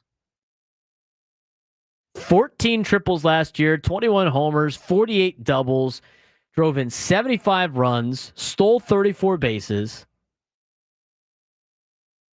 and overall is a solid outfielder for the Boston Red Sox. That was last year. This season, still on pace to do better than his 26-year-old year, where he had a 2.2 WAR. He's got a 1.7 WAR in 90 games this year, 412 plate appearances, 377 at-bats. He has 23 doubles, 10 triples, 6 home runs, 44 RBIs. He's hitting 255 this season with a 311 on-base percentage and a 416 slug with a 728 OPS. His OPS plus, 101, which means he is 1% better than an average player in Major League Baseball. So, with all of that being said, and factoring in, by the way, with Jarren Duran, he does play at Fenway Park. Is it worth potentially having to give up a guy like Ethan Salas for? That might be what the conversation is about. People in the chat automatically shutting it down, all this other stuff. If AJ Preller wants somebody, he usually goes and gets that person. At least as a general manager. You could take a look at some of his splits, Jarren Duran's splits. Looking at ballpark. When looking at ballparks this year, Boston, he's hitting 286 in Boston. Overall, he's hitting 255. He's got an 841 OPS at Fenway, 366 BABIP. And compared to other players in Major League Baseball playing at Fenway, he's 32% better than an average player in his 44 starts at Fenway this year. Other ballparks. Didn't do well at Angel Stadium, small sample size, had 13 plate appearances, hit 182. Hasn't hit well at Camden Yards this year. It's only had 15 plate appearances. Again, most of these are just a couple of series here and there because he's playing most of his games at Fenway Park. Hit 308 at Nats Park, hit 467 at Progressive Field, hit 308 at Rogers Center, hit 273 and Tampa, which is Yankee Stadium. Hit 250 at Yankee Stadium. At Truist Park in Atlanta, went 0 for. Oracle Park hit 231. In Chicago against the White Sox, he hit 100. Comerica Park, he hit 214. And then in Milwaukee at 286. I mean, the numbers at Fenway are great. I don't necessarily know if he's completely a byproduct of that. You'd have to look at his career numbers. But it's still interesting how the Padres continue to be rumored with a guy like Jarren Duran. Jarren Duran is under control for the next couple of years. So if you made this move, you'd have Duran for a couple of years, and he's 28 years old. You'd have him for his prime years of his career. If you could pull it off without giving away Salas, I think it's worth making a move for. But if you can only afford to make one move and it's Jarren Duran, I don't necessarily know if you win the trade deadline doing those things. It's something to think about as you get ready for this trade deadline. He said a couple of bats. I don't think it's just going to be Jarren Duran, even though he might be the most logical fit. I think the Padres do need a couple of bats. You know, the catching situation is one thing. I know they're calling a lot of teams about the catching situation, but I don't necessarily know there's a lot of solutions out there at catcher. As of right now, the Padres offense has been better. We talked about this at the beginning part of the show, and I kind of want to finish this show talking about the same points. Let's go back to what we played on the show about, or with Mike Schilt talking about the offense recently. Here's the quote that is the best, and it was rewritten in the Padres Daily Newsletter by Kevin Acee. Quote from Mike Schilt last night: "We continue to be stubborn. We're going to be an aggressive team. We're not looking to be a non-aggressive, passive kind of club, but we've got to be more stingy about what we're swinging at." Padres were 4 for 8 last night with runners in scoring position, but did leave 10 on base. They did have double-digit hits for the first time in a long time. Padres went 9 for 26 with runners in scoring position in the series against Texas. Here's about the offense. Some stats for you. Last night was the Padres' third consecutive game with 10 hits. They had not had double-digit hits in 3 straight games since doing so April 29th, 30th, and May 2nd, from Kevin Acee in his daily newsletter. On May 10th, in their 38th game of the season, they had their MLB-leading 20th game with at least 10 hits. From May 11th through Wednesday, they had reached double digits in hits only 9 times in 48 games. What the Padres are also doing lately, just like the hits, and again, kind of putting this together where I think Padres offense might be getting back into the form that they were at the beginning of the season, they are walking more. I think that's significant. And we talked about the difference between aggressiveness and reckless. Being aggressive versus being reckless. Being reckless, swinging early and often on pitches out of the zone. Being aggressive, seeing a fastball mistake over the heart of the plate, regardless of what the count is, pulling the trigger and getting a slug. Getting some slug out of that.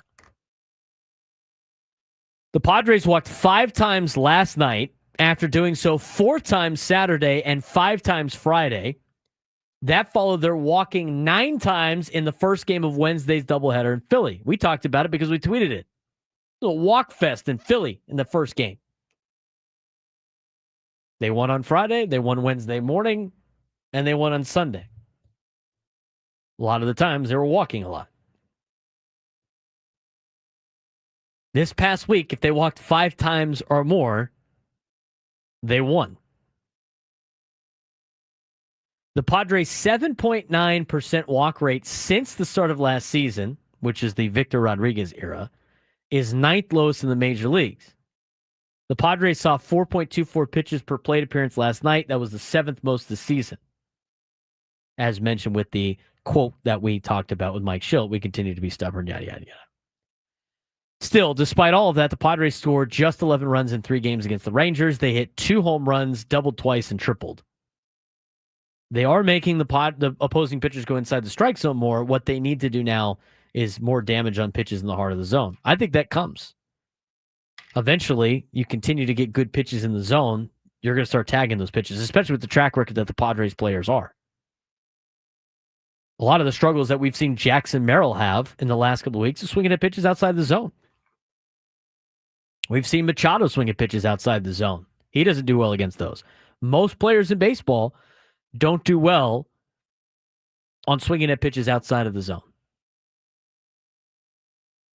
But with them walking more and being more patient, I thought their at-bats were a lot better last night. I think their at-bats were a lot better over the weekend. They might be slowly starting to turn things around. I think Fernando's been better at the plate. He had a good night yesterday. And so now, with the Padres and their ability to hopefully heat the bats up again, and the way the pitching staff is, they can finish up the first half, ceremonial first half, strong. As the Padres have now won 11 out of their last 14 series. Things that you forget about when you're going to the day and day of Padres baseball and getting frustrating losses to certain teams. Padres are 7 games above 500, correct? Yep. That is correct. What is significant about that we keep bringing up about it? They are 500 since going 7-0. That is correct. Padres have played 500 baseball since their 7-0 start. And as we mentioned before, going 500 the rest of the way, if they went 500 the rest of the way this season, it'd be around 85, 86 wins at the end of the year. You have to try to be at about 90 wins at the end of the year. And you'll probably be in the playoff spot. Which means during those 42, Frank, that we talk about, you're going to win 60, you're going to lose 60. It's those 42 that matter. They got to go 30-12 in the 42. They'll get them to 90 games. Get them to 90 wins. We're not at that part yet because the Padres haven't reached 60 wins yet, nor 60 losses.